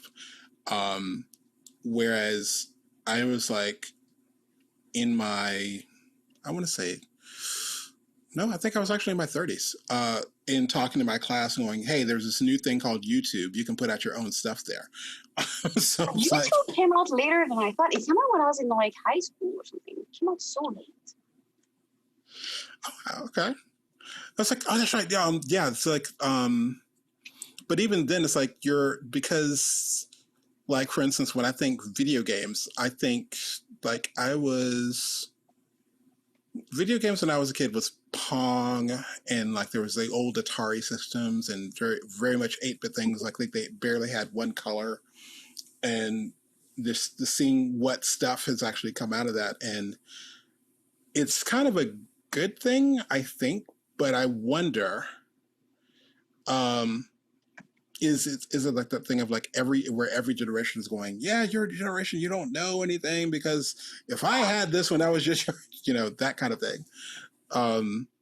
Like the ability now to even, like I was teaching a student one time and they said something like, because I had them working on some sort of superhero thing, and they're like, Tony, what color is Superman's belt? I was like, I don't know. Look on the internet. You have the internet. Quit asking me. And so it's like, do your research. Yeah, and yeah, about the younger generation thing, like we have to acknowledge that, like the newest generation is always a bit more. Like there's things that makes you more lucky than the previous one, and there's things that make you less lucky. I would agree. Like you said that, for example, I was born kind of with New Girls. Like I think I discovered it, like I said, like 8 or 10 or something. But like internet came a bit later in life. Like it existed for a while, but it didn't become so popular before. A good while. Or well, actually, I was pretty slow to catch on as well. It was 2008, and I was still saving stuff on floppy disk. So don't try to understand my process. Like I got into the digital thing pretty late in my life. But for example, when I was a kid, if I wanted to learn how to animate, like I said, I had to like put a paper on the top of my TV or try to trace like the Little Mermaids video from my TV and like pressing play and stop and breaking my VHS tape doing Oh, that. wow. Yes. There was nothing else. It was the only way we could. And if I had a favorite show, I used to love Danny Phantom as a kid. The only way I could rewatch it was to try and tape it with my TV. It was like, oh my God. And then you had to be there on time. Like just getting reference and studying animation was so damn hard. And it must have been even harder for the people before me.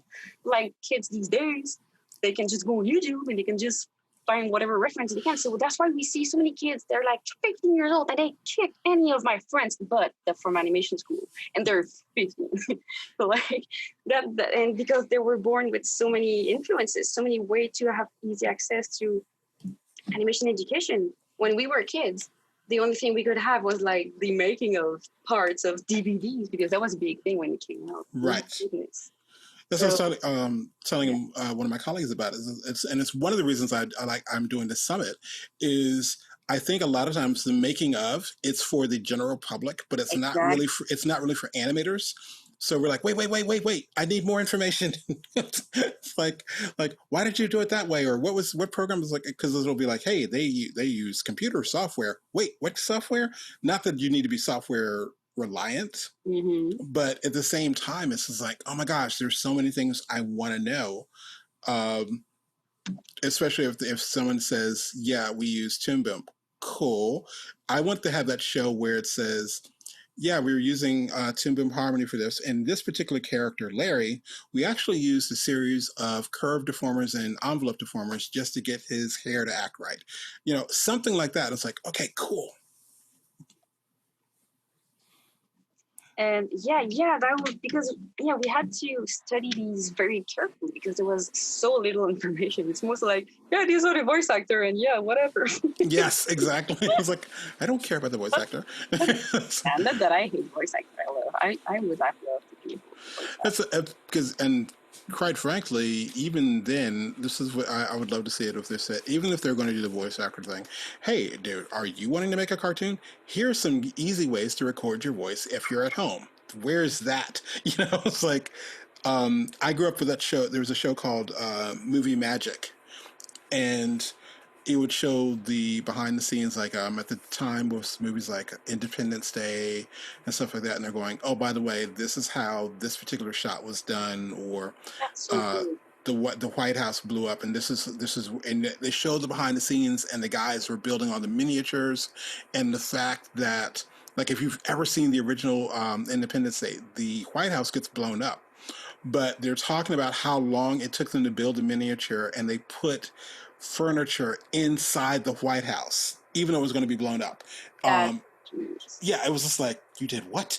It's like, but it was so, and I've missed that show. I keep looking to see if anyone's actually put it back out, because not only was it a cool show, they had an awesome narrator or voiceover person.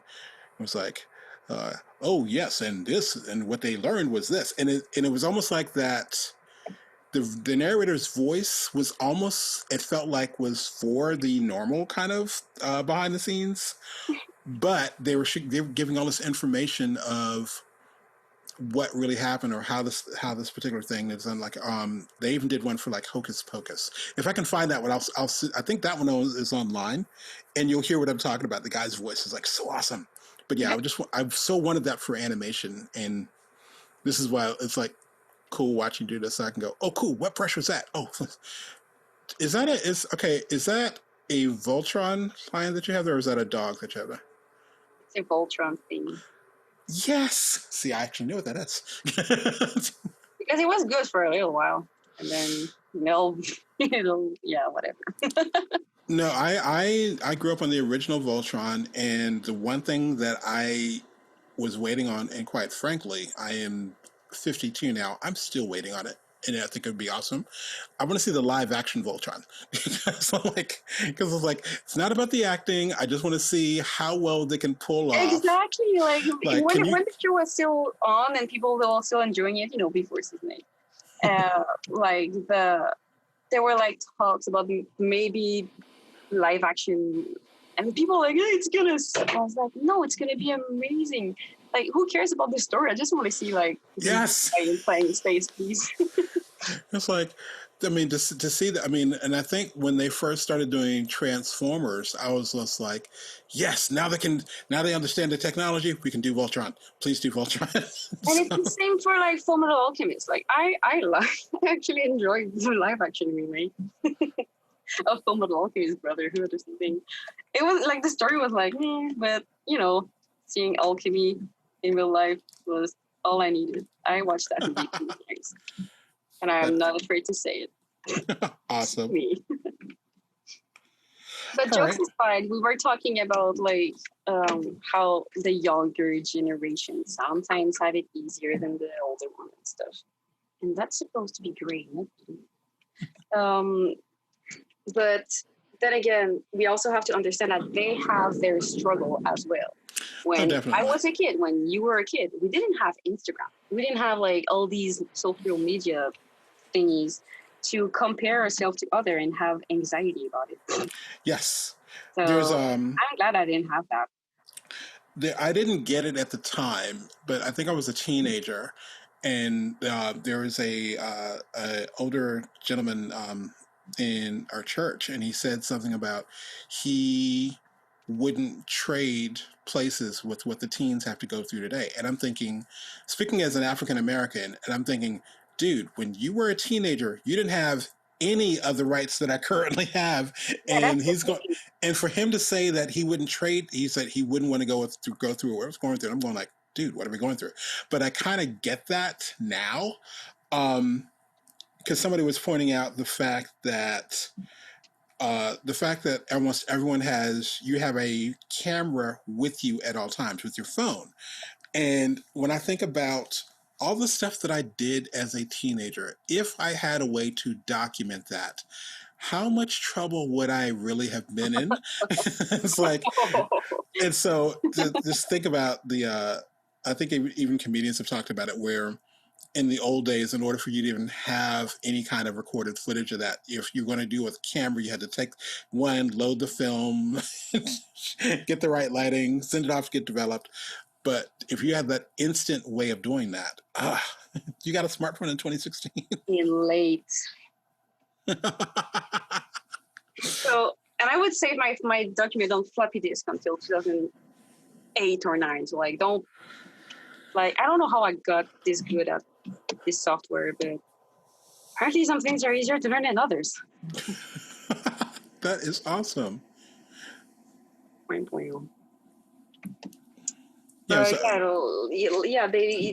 Everybody has some struggles, and I don't think we should discredit any other generation and stuff. It's just different needs, and it's fun to know about those. Oh yeah, like, and don't get me wrong, I'm not one of those. I am not trying to be one of those people who are like, well, the millennials did blah blah blah. I have always been a because I remember getting in an argument with an adult. Oh, I'll say a You're heavy. not an adult. Well, no. At the time, I wasn't. At the time, I wasn't an adult. I was a very, very aggressive teenager, as it were. So I remember arguing with an adult. This is one of my peers. Who, I mean, this is actually the mother of one of my friends. So I mean, they're old enough to have kids my age, and they're like, well, this generation is this blah blah blah blah blah. And I said yes, and your parents said the same thing about your generation and their generation about this and da da da. And she was like, well, this one is way worse. And I was like, really? And I'm thinking like, really? That's where we're going to go now? So it's like, I'm thinking like, yeah, you're complaining about our music. I'm sure your parents didn't like your music either. Chill, you know. So yeah, it was kind of interesting. So yeah, I was a kid at the time when I said that. It's kind of funny because I have to look back on the way I actually hear people say things now. I have to think back. Oh yeah, I said something like that when I was your age too. So, Yeah, and how do you say this? Yeah, it's just different kind of struggles, and it's just coolness.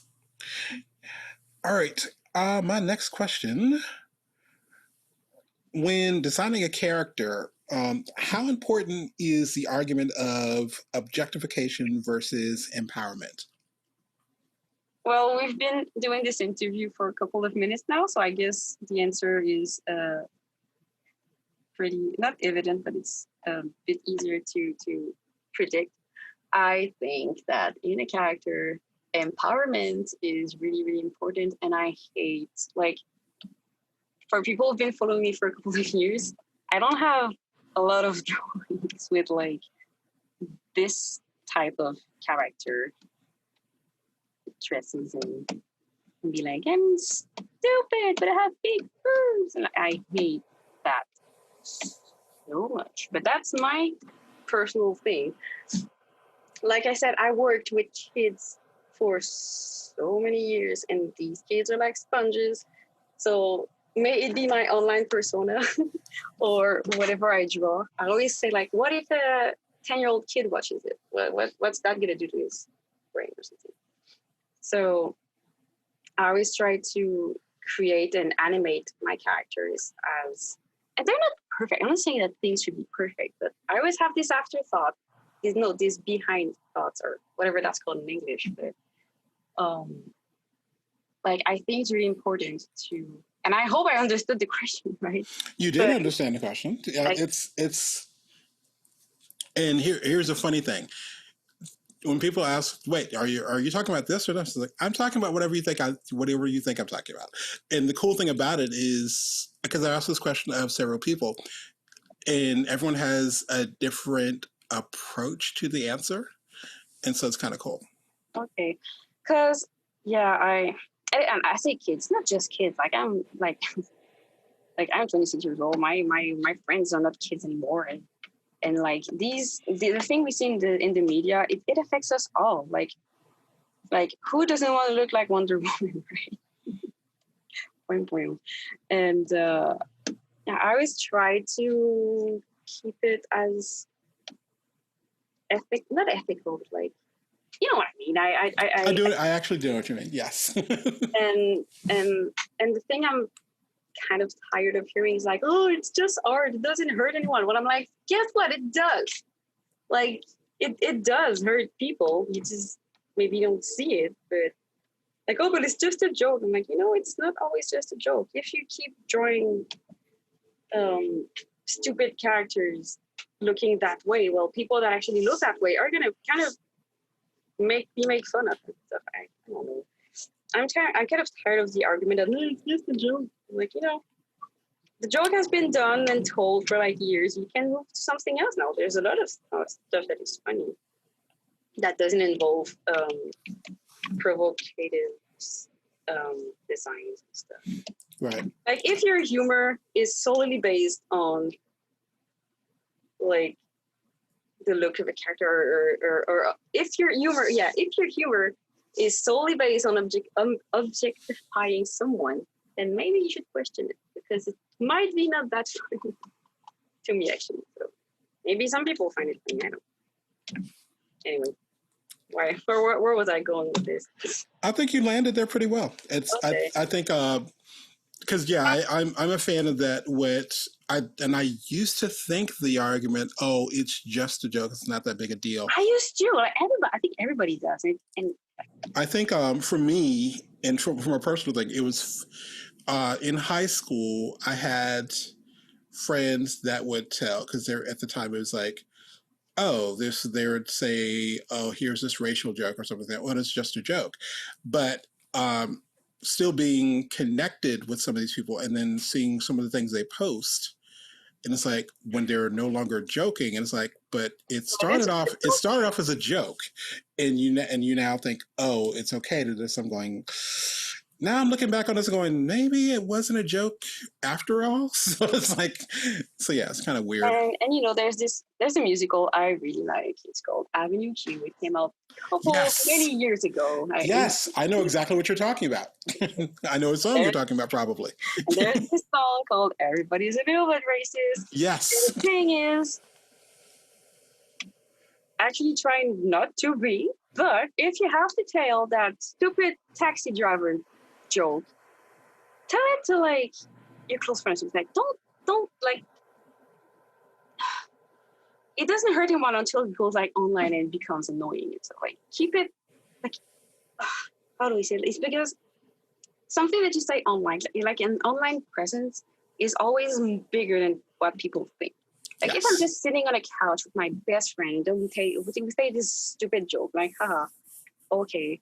But then it stays there. The problem is that when you keep doing it in front of so many people, and that it becomes normal and stuff, and that's when it becomes even more problematic. And that's why but it's just a joke argument doesn't stand that much. So, There's a running gag. Like, I have a completely warped and in some cases disturbing sense of humor, as so does my wife. So the funny thing is, there are some things we share. If we find something funny on Facebook, there's some things we might share on our timeline. However, then there are other things that we're just like, oh my God, this is hilarious. Let me I'm not gonna share it. Yeah, I'm going to private message it to my wife and maybe one other friend. Like, you have to be in that small little circle. Like, yes, my humor is just dead wrong. Oh my God, this is hilarious.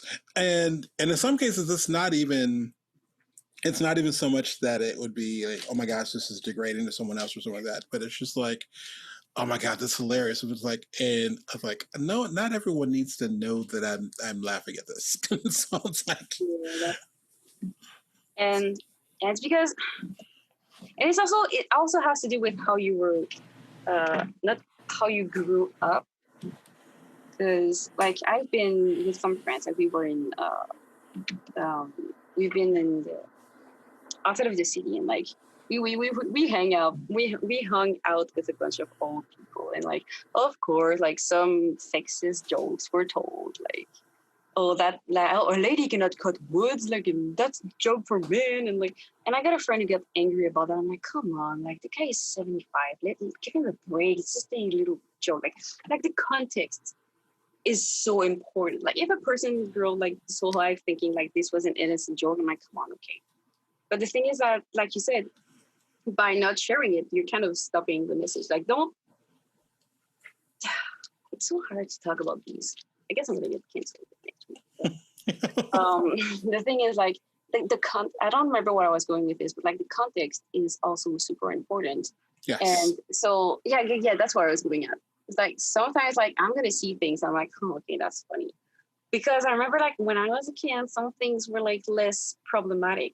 They should have been, but they were less. So I kind of was tinted with that thing. So I'm like, oh, okay, that's funny. But my 2020 brain is smart enough to say, you're not going to share that. Like, you're not going to spread that even further. Okay, I'm a bad person. I laughed about it, but I'm going to stop it there. And I think that's where the responsibility we have stopped. Like, you saw it, you think it was funny, you're a bad person, but be the bigger person and don't share that degrading thing. Because I think sometimes hypocrites is like, oh yeah, I never laugh about these subjects and stuff. Oh, come on, you do. Be honest, but don't share it. It's so hard to talk about these things. You have hard questions in your interview. Thank you so much. I get that a lot. It's like, oh wow, these are good questions. Oh, I had to think about that. It's like cool. I'm glad that it lets me know at least that, because like I said, I think a lot of times interviews, especially with artists, is like, well, what was it? What was your first drawing you ever did? Like, those are easy. So That's it's what like I was expecting. it's like try to ask questions about that in theory, like other artists deal with, like talking about. When I think about, oh my gosh, I'm trying to think of, when I think about some of the panelists that I've had here, and I know some in particular, their work is so racy, and it's like it's these really crazy looking pieces. So I was like, I know I'm going to ask him about the objectification question because I'm curious. I want to know what he thinks. Because what was it? The other thing I used to ask people is because I always used to think this, is the grass greener on the smutty side of things? Like, I'm like, are you getting paid a lot more than I am for doing clean work? So it's like, Apparently it is, but I don't know. I've been told my friends. So yeah, it's those little kind of things. Like I think there's inquiring minds want to know. Like I want to know what people's dream things were, and even more so, what we're doing with the theme this year and talking about like health and mental health. It's like okay, and it's kind of a way to. Because we look at a lot of artists and go, oh my gosh, you've made it, blah, blah, blah. Like, for instance, you're talking about you're using a Cintiq. I think how cool it is that you're like, hey, I'm not a millionaire. I had to save up for this and I actually got it used, but used is still good. I got it used also not just for the money, just because I don't like to produce waste. And like electronics are a big waste producing thing. That is awesome. I got 3 smartphones in like how many years? I got my first cell phone in like 2008, and I got my third one this year. So it's like 3 cell phones in like 12 years. So I'm trying. I kept the same one for like 9 of them. Woo! You are definitely an inspiration to that, because that is not me. I think I do. I think I still do have my old ones though, but not because I was trying to not cause waste, but it's just like I'm really bad with throwing things away. So it's like I got that too. Yeah. And by the way, like I'm not like nobody's perfect. I'm not perfect, and the thing is like people draw. How did you call it? Nutty stuff. I think it's funny. And like, that's okay. I don't hate these people. Like, I have some acquaintances and friends that actually do it. But it's just like, chances are I might not repost your work. Well, if you're a good friend, I will follow you. But like, usually I won't, because I'm like, I don't want to, it's not like, I don't want to like share it per se, but I don't think people are like bad person because they do that. It's just like, it's not my cup of tea. But like nobody's perfect, and nobody should try to be perfect either. So, it's just our point of view, and I'm really happy that you have both sides in your interviews and stuff. Oh, definitely. I think it's important because I try to be unbiased as possible. I was making the argument because even from a quote unquote, there are people, because I'm also Facebook friends with a lot of people in the industry, and I say Facebook friends, we're not friends, but because of that, I get to see some of the things they post and some of their political affiliations and or beliefs, and it's like it goes against every fiber of my being, that being said, I'm like, yeah, but they're a damn good artist. Can you be on my summit? So I don't consider that a compromise. It's like, I don't like the idea of someone going, you think differently, so I'm going to not look at what you do for work. So, well, for the political thing, I'm a bit more savage though. Like, I don't care if you do snotty stuff, but if you're a person that think that slaves should still be a thing, chances are I will not even try to look at you. I hear you on that.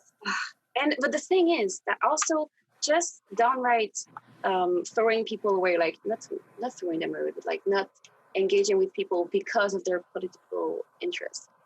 Sometimes I think it's like a loss, because I'm like, what if you can change that person's mind? And I actually did it quite a lot of time.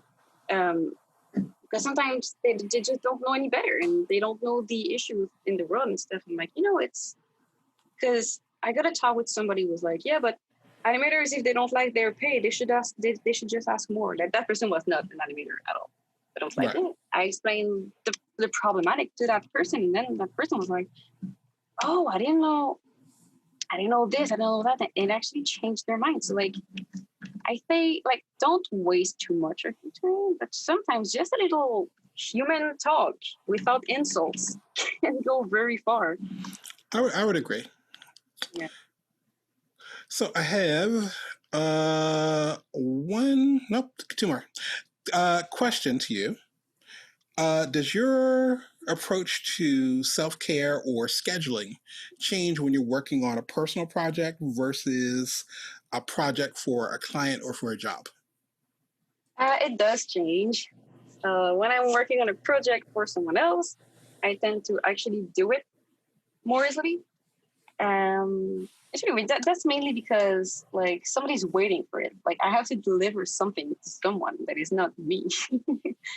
And that person's expecting it and stuff. But like most importantly, and this took me a while to figure that out. But most importantly, that person that I work with, that person trusts me. Like that person chose to work with you. So if you can't trust in your own self to do that work, well, maybe you can trust in that person who trusts you. I heard that in an anime somewhere. I think it's the one with giant robots. But oh yeah, it's Jordan Lagan. The guy is like, yeah, believe in me that believes in you. But that's actually true. Like if somebody, because ever heard of imposter syndrome across the artists? I have heard of imposter syndrome. Yes. I was gonna say, people that are watching this video, you can Google it and learn that you're not alone. But I suffer from that greatly. So imposter syndrome is such a big thing. And it took me a lot of, I don't think I'm quite over it yet, but it took me a lot of time to get more over it. And I think like my dad said something once, like I was about to get to work abroad in another country. And I was like, but what if I'm not cut? What if I'm not cut for the job? And he was like, you know what? Chances are that you're going to know more than they do. I'm like, oh. On certain things, I'm like, yeah. He's like, they hired you because they trust you. I'm like, oh, no, that's kind of true. All right, Dad. and then my mother was like, and if you don't know stuff, you're gonna just learn it because you have resources and you're smart. And I'm like, oh, thank you, Mom. So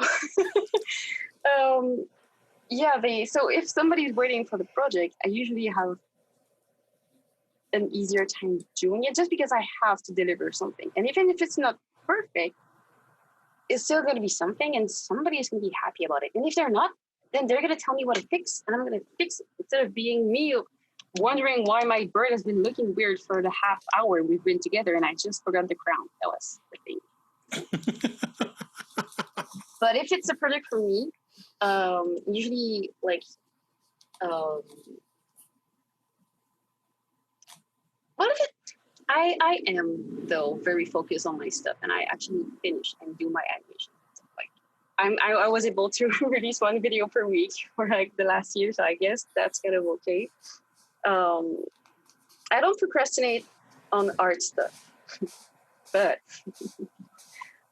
if somebody's waiting to get some paperwork, or if I have to sign an NDA, I will always hand it very late because I know these things stress me out, and I don't know why I don't do them, but I don't, and I think that has something to do with that thing.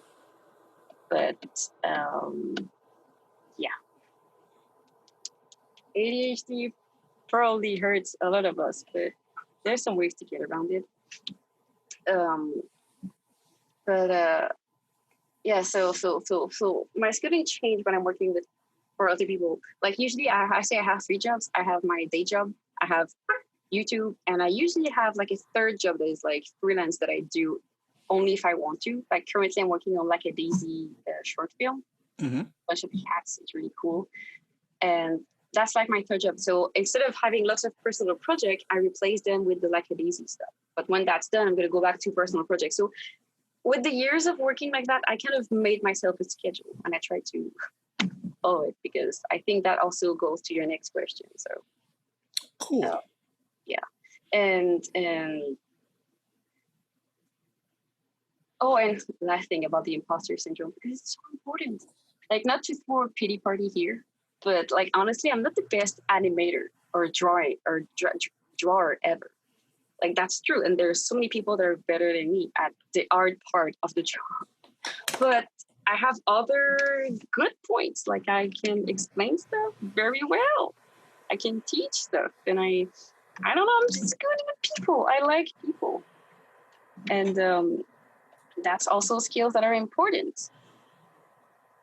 And people should also consider that important. Like, maybe you're not the best drawing artist in the world, but at the studio, maybe you bring something good. You lift people up and you help the artists that are actually super talented be even more talented. Because to quote one of my jobs, if I hire only artists that are super good, they're going to be too conscious of each other and start to be in competition. And then they're going to be self-doubt and stuff. So he actually likes to have people just lighten up the mood. And that's a skill. Like, people skill is a skill. So trust in people hiring you because they hired you for a reason. Usually. I love your energy. Okay, my last question, and of course this is the last one, and this one is a question I've asked of everyone for this year's summit. With respect to staying on task and during projects, do you ever struggle with things like depression, anxiety, or procrastination? And if so, how do you work through that? How do you push through it? I think we all do at a certain extent. Like, no one has to deal with issues the same way that other people do. Everybody's different. And like, I work really, really, really hard in trying to have a positive outlook on life. And I know it's freaking cheesy, but it's true. And without minimizing the what's the word? What's the English word? So like, not minimizing the importance or realness of mental issues. Like, these are real. Because like a lot of people I know that I'm close to suffer from like depression episodes and heavy anxiety. Like, I'm not trying to downscale, that's the word, these. But at the same time, and it is really hard. Like, people are like, oh, you're always happy. No, I'm not. Nobody is always happy. But and it's really hard, but I really, really try to like talk myself up and try not to focus so much on what is negative in things that happens. And only because like I've learned, and it took me years to learn that, it leads to nowhere. And sometimes when I'm in these like dark episodes, usually when I get out of it, it's just like there's like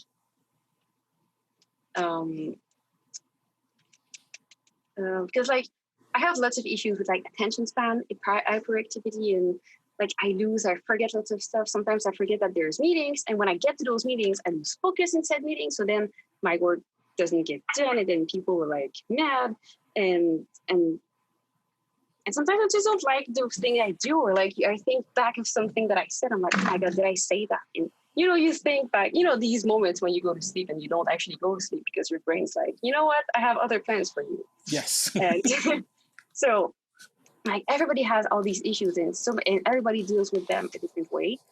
I found that it works for me to just think of like if I delete a file by mistake and I lose big, or sometimes, okay, that's a best example. I'll just close something by mistake. It's like, do you want to save? I'll say no, and I'll close it. But I really wanted to save, but I just clicked on the first thing that popped up because, yeah, like I just did now. And the thing is, you have two choices. Either I get angry and I mop around and think about the bad stuff I did forever, and it just drags you more and more and more down. Or at what point I'm like, okay, what is this going to do? It's not going to do anything good. And like, yeah, I have to choose either to get angry and sad about something or just redo it or tell myself that I'm going to do something different next time and just learn from the bad stuff I did and don't do it again. So trying not to focus on what is negative usually helps me a whole lot. And for artists, because that's something that happens a lot, especially for artists, in this situation that you lost a file, you didn't save and you lost your drawing, because it might seem stupid to a lot of people, but to us artists, our drawing is really important. If I lose it, you're like, oh my God. And it is a big thing, okay? Well, to me. And I had wise words from our animation teacher, Pierre Grenier, who was also our headmaster at my animation school. He was talking especially about that thing, because he had students that lost their work and they would just mop around for weeks crying. It was like, now you have two choices if you lose a scene you were working on for your studio. And I'm translating this from French, so let's see where that goes. It was like, if you lose your stuff, you have two choices, either to mop around or just, and he's like, or you can just redo it. And when you redo it, it's just going to be better and faster because you learned from the last time that you screwed it up. And you're like, oh, yeah, that's true. Like, you can only get better and faster the second time you do it. I'm like, wow. And honestly, just this thing helped me so much. Like, I've been working like a daisy, and sometimes my computer would crash and I would lose the work. And I'm like, okay, I have two choices. Either I get sad or I just redo it now. And by redoing it and working, I completely forgot that I lost it. And I just went. Or you can just go and take a walk. And the last thing you have to say about that is that like, when you struggle with like these dark episodes and stuff, and I mean, if you're really, really down in the hole, it's really hard to get out. Like, I'm not a psychological expert. I don't suffer from depression or anything too severe, so like, don't take my words for it. But I'm just like basing myself on other people that I have around me that do, and trying to help them up. Like, trying to think into smaller things. Like, if you have something a task or something that you have to do that you dread, like you have to talk to someone and you don't know how to do it, or you have to accept a job, you have to do something. Think of it in smaller bits. Like, one thing that helps me a lot is going by lists. Like, make a list of some things, so that when you're done with these things, you can actually check them, and it feels good to check the thing. And if you have too many big tasks, break them into smaller steps. Because sometimes one of my close friends, when she's in a darker episode, like, one thing that is super hard is just to get out of bed. Well, if today you got out of bed, that's great. You did it. Then tomorrow you can do something else. And baby steps is always the way. And to try to have a better outlook on life, one thing that really helps me is, I mean, I have a dog, and that forces me to go out at least once a day. And trust me, going out of your house is something that is so important. And artists, when they fall into darker episodes, like, something that doesn't help is if you stay isolated in your room or something, and it just makes it worse. Like, try to go out, and if you go out for like a minute and then come back, that's one thing you did. Like, going out is super important to make you change your mind and change your space around you. So going out, it's stupid, but eating healthy is also super important. And like, making your own food is something that helps me not fall into because I have so many friends who are like, oh, I can't draw, and then you feel like shit, and you hate everything you do. Well, I'm like, well, stop drawing. Just put your pencil down, go do something else, do some cooking, learn how to knit, learn how to play an instrument, because it's super important. You may be an artist, an animator, but your life is not just animation. You have to have something else, because the moment you can't animate, that's when you get really sad. I have a friend who's an amazing character designer, and she hurt her two wrists, so she couldn't draw for a while. And then she was like, what am I going to do now? Like she didn't know, she was lost. She was like, oh my God, what can I do now? So she found different hobbies, and her mental health and her life is so much better now, just from doing other things. Oh my God, I talk about that for an hour. I'm so sorry, but it's such a subject that is really important to me. But yeah, so work with small tasks, take things one small chunk at a time, and like do stuff other than just drawing and animation. I think it will really help, and get help, because getting help is the best thing ever, because I'm just an animator. I cannot help you, but there's people that can. Definitely. Well, Mariah, thank you so much. And I feel like I've been saying this on every panel. It's like, I love that I'm not interviewing any boring people. But unfortunately, it's just like, I want to keep talking all day. This is awesome. So thank you so much for joining me today, and thank you for your insights. Can you tell people, where are you on social media, what you got going on, yada, yada, yada? I went to animation school, and I got a very cool class called Preparation for the Industry. And they taught me to be very easy to reach. So it's very easy. I have only one handle on every platform. You can just find Z Bird Brain kind of everywhere. Twitter, well, not everywhere, because I have a life, kind of. But it's you can search like Z Bird Brain on Instagram, on Twitter, on YouTube. I have a TikTok account, but I don't use it. But maybe I will. I don't know. So if you want to try your luck and you're on the platform somewhere, you can always try to write the bird brain and see if I'm here. And it's written like this. La la la. Oops, I have the thing here. And thanks again, Tony, because it was really, really interesting. I'm sorry if I drifted away and went on for hours about different subjects, but that's how my brain works. So, yeah, I think that's how artists' brain works anyway. It's funny because we actually did talk about it in the interview. My interview with Ali, the first interview, because we did two. The first one we did, we just kept talking to each other for like 2.5 hours, and it's just like, I don't know if we can use any of this. Can you do another interview? So it's like, but it was fun. It was like awesome. So. right. So this has been Tony Ross for the 2D Animation Virtual Summit with Miss Marie-Eve, aka the Bird Brain, signing off. Say bye. Bye bye, lovelies, and have a nice day, and keep making beautiful stuff. Goddess.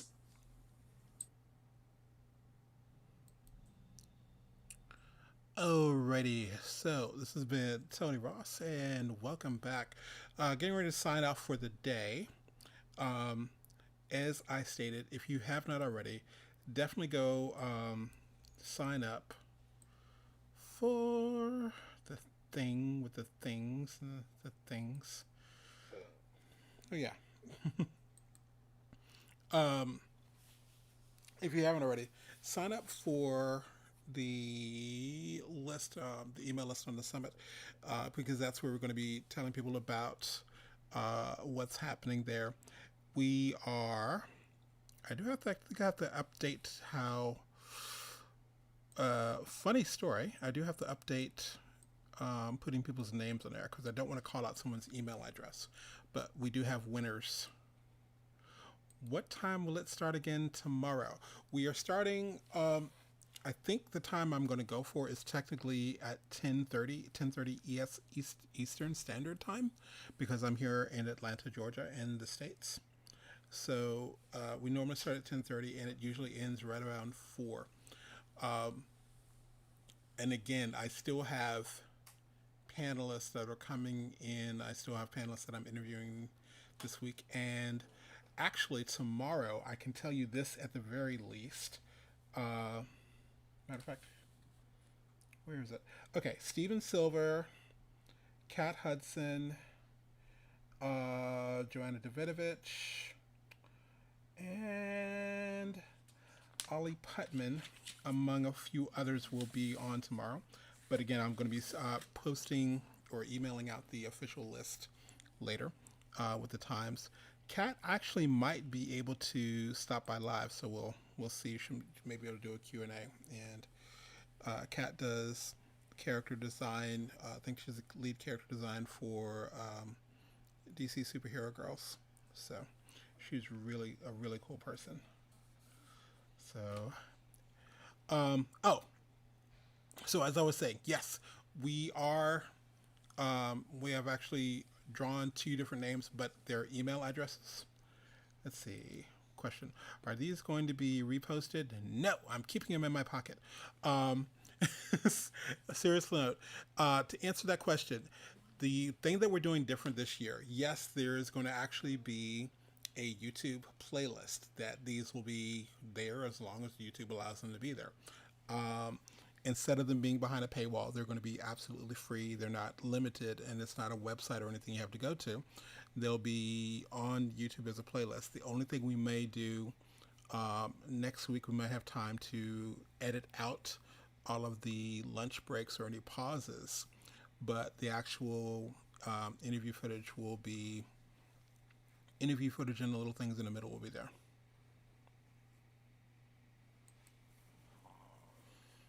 Yes, I think I'm trying to think. Steven, this year we were chatting ahead of time. Steven's on camera, and he's not doing a demo this year, but it's still pretty exciting. And again, I think he was one of the main reasons we did the theme of the summit this way anyway, because I thought I was really inspired by what he did on his channel.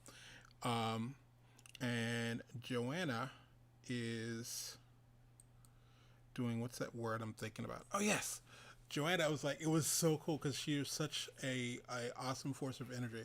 I think hers is audio only. If it takes you right to YouTube. Oh, if you go to if you go to tonyteach.com/summit, it should take you to where you can actually see the form.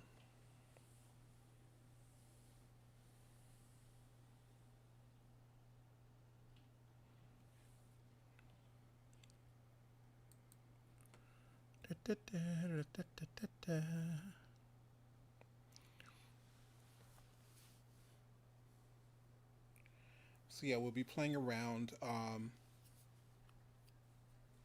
I'll be emailing our winners once I get offline, but I'll probably update the form so at least I can call people out by name so they'll know.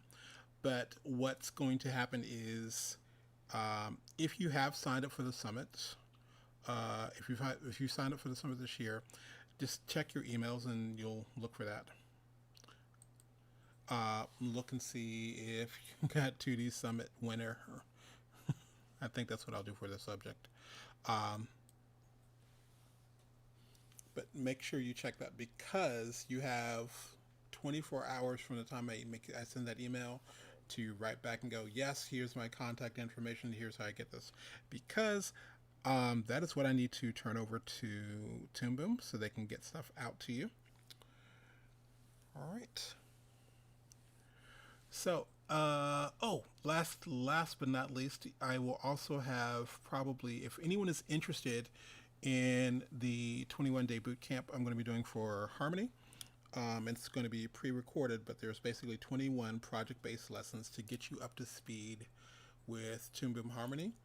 And that will be coming out officially next Friday, but we're doing pre-sales this week. And this week it's only $21.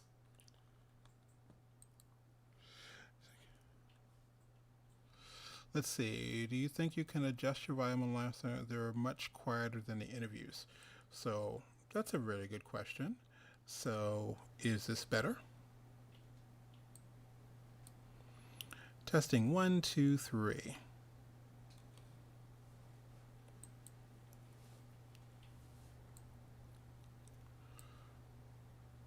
Da, da, da, da. Checking 1, 2, 3, 4, 5. Yeah, I can always adjust my. I have the software I'm using. I literally just switch where my volume was. So hopefully that'll work a little bit better.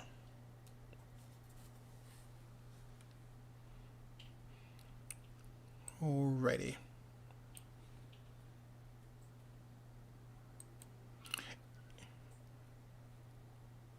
It's a little better, yeah. Is there a link to the Toon Boom classes yet? No, not yet. There will be tomorrow morning, as well as a list on what's going on. And what is that? Full disclosure? What is that? Like I said, there'll be what I would like to do. My goal is, because my computer has been yelling at me the entire time of doing the summit, because it is almost, it's going on 10 years old now. So my goal is actually just all proceeds from me doing this new class is going to go directly toward Mr. Computer. So there will be a link if you want to get the course, but there's also a link if you just say, hey, I want to give Tony money to get a new computer for Tony Teach, because that would be cool. I feel like I'm PBS right now. Sponsorships for. Anyway, I digress. Meanwhile, but yeah, join us tomorrow, 10:30 Eastern Standard Time, 10:30 a.m. And we have a few more people. The list of our panelists are going to be coming through. I'm excited also. I know on Wednesday we're going to have a few voiceover people. We actually have a really cool treat. Let me think. Actually, a couple of people. We have, if you've been watching, what's that show?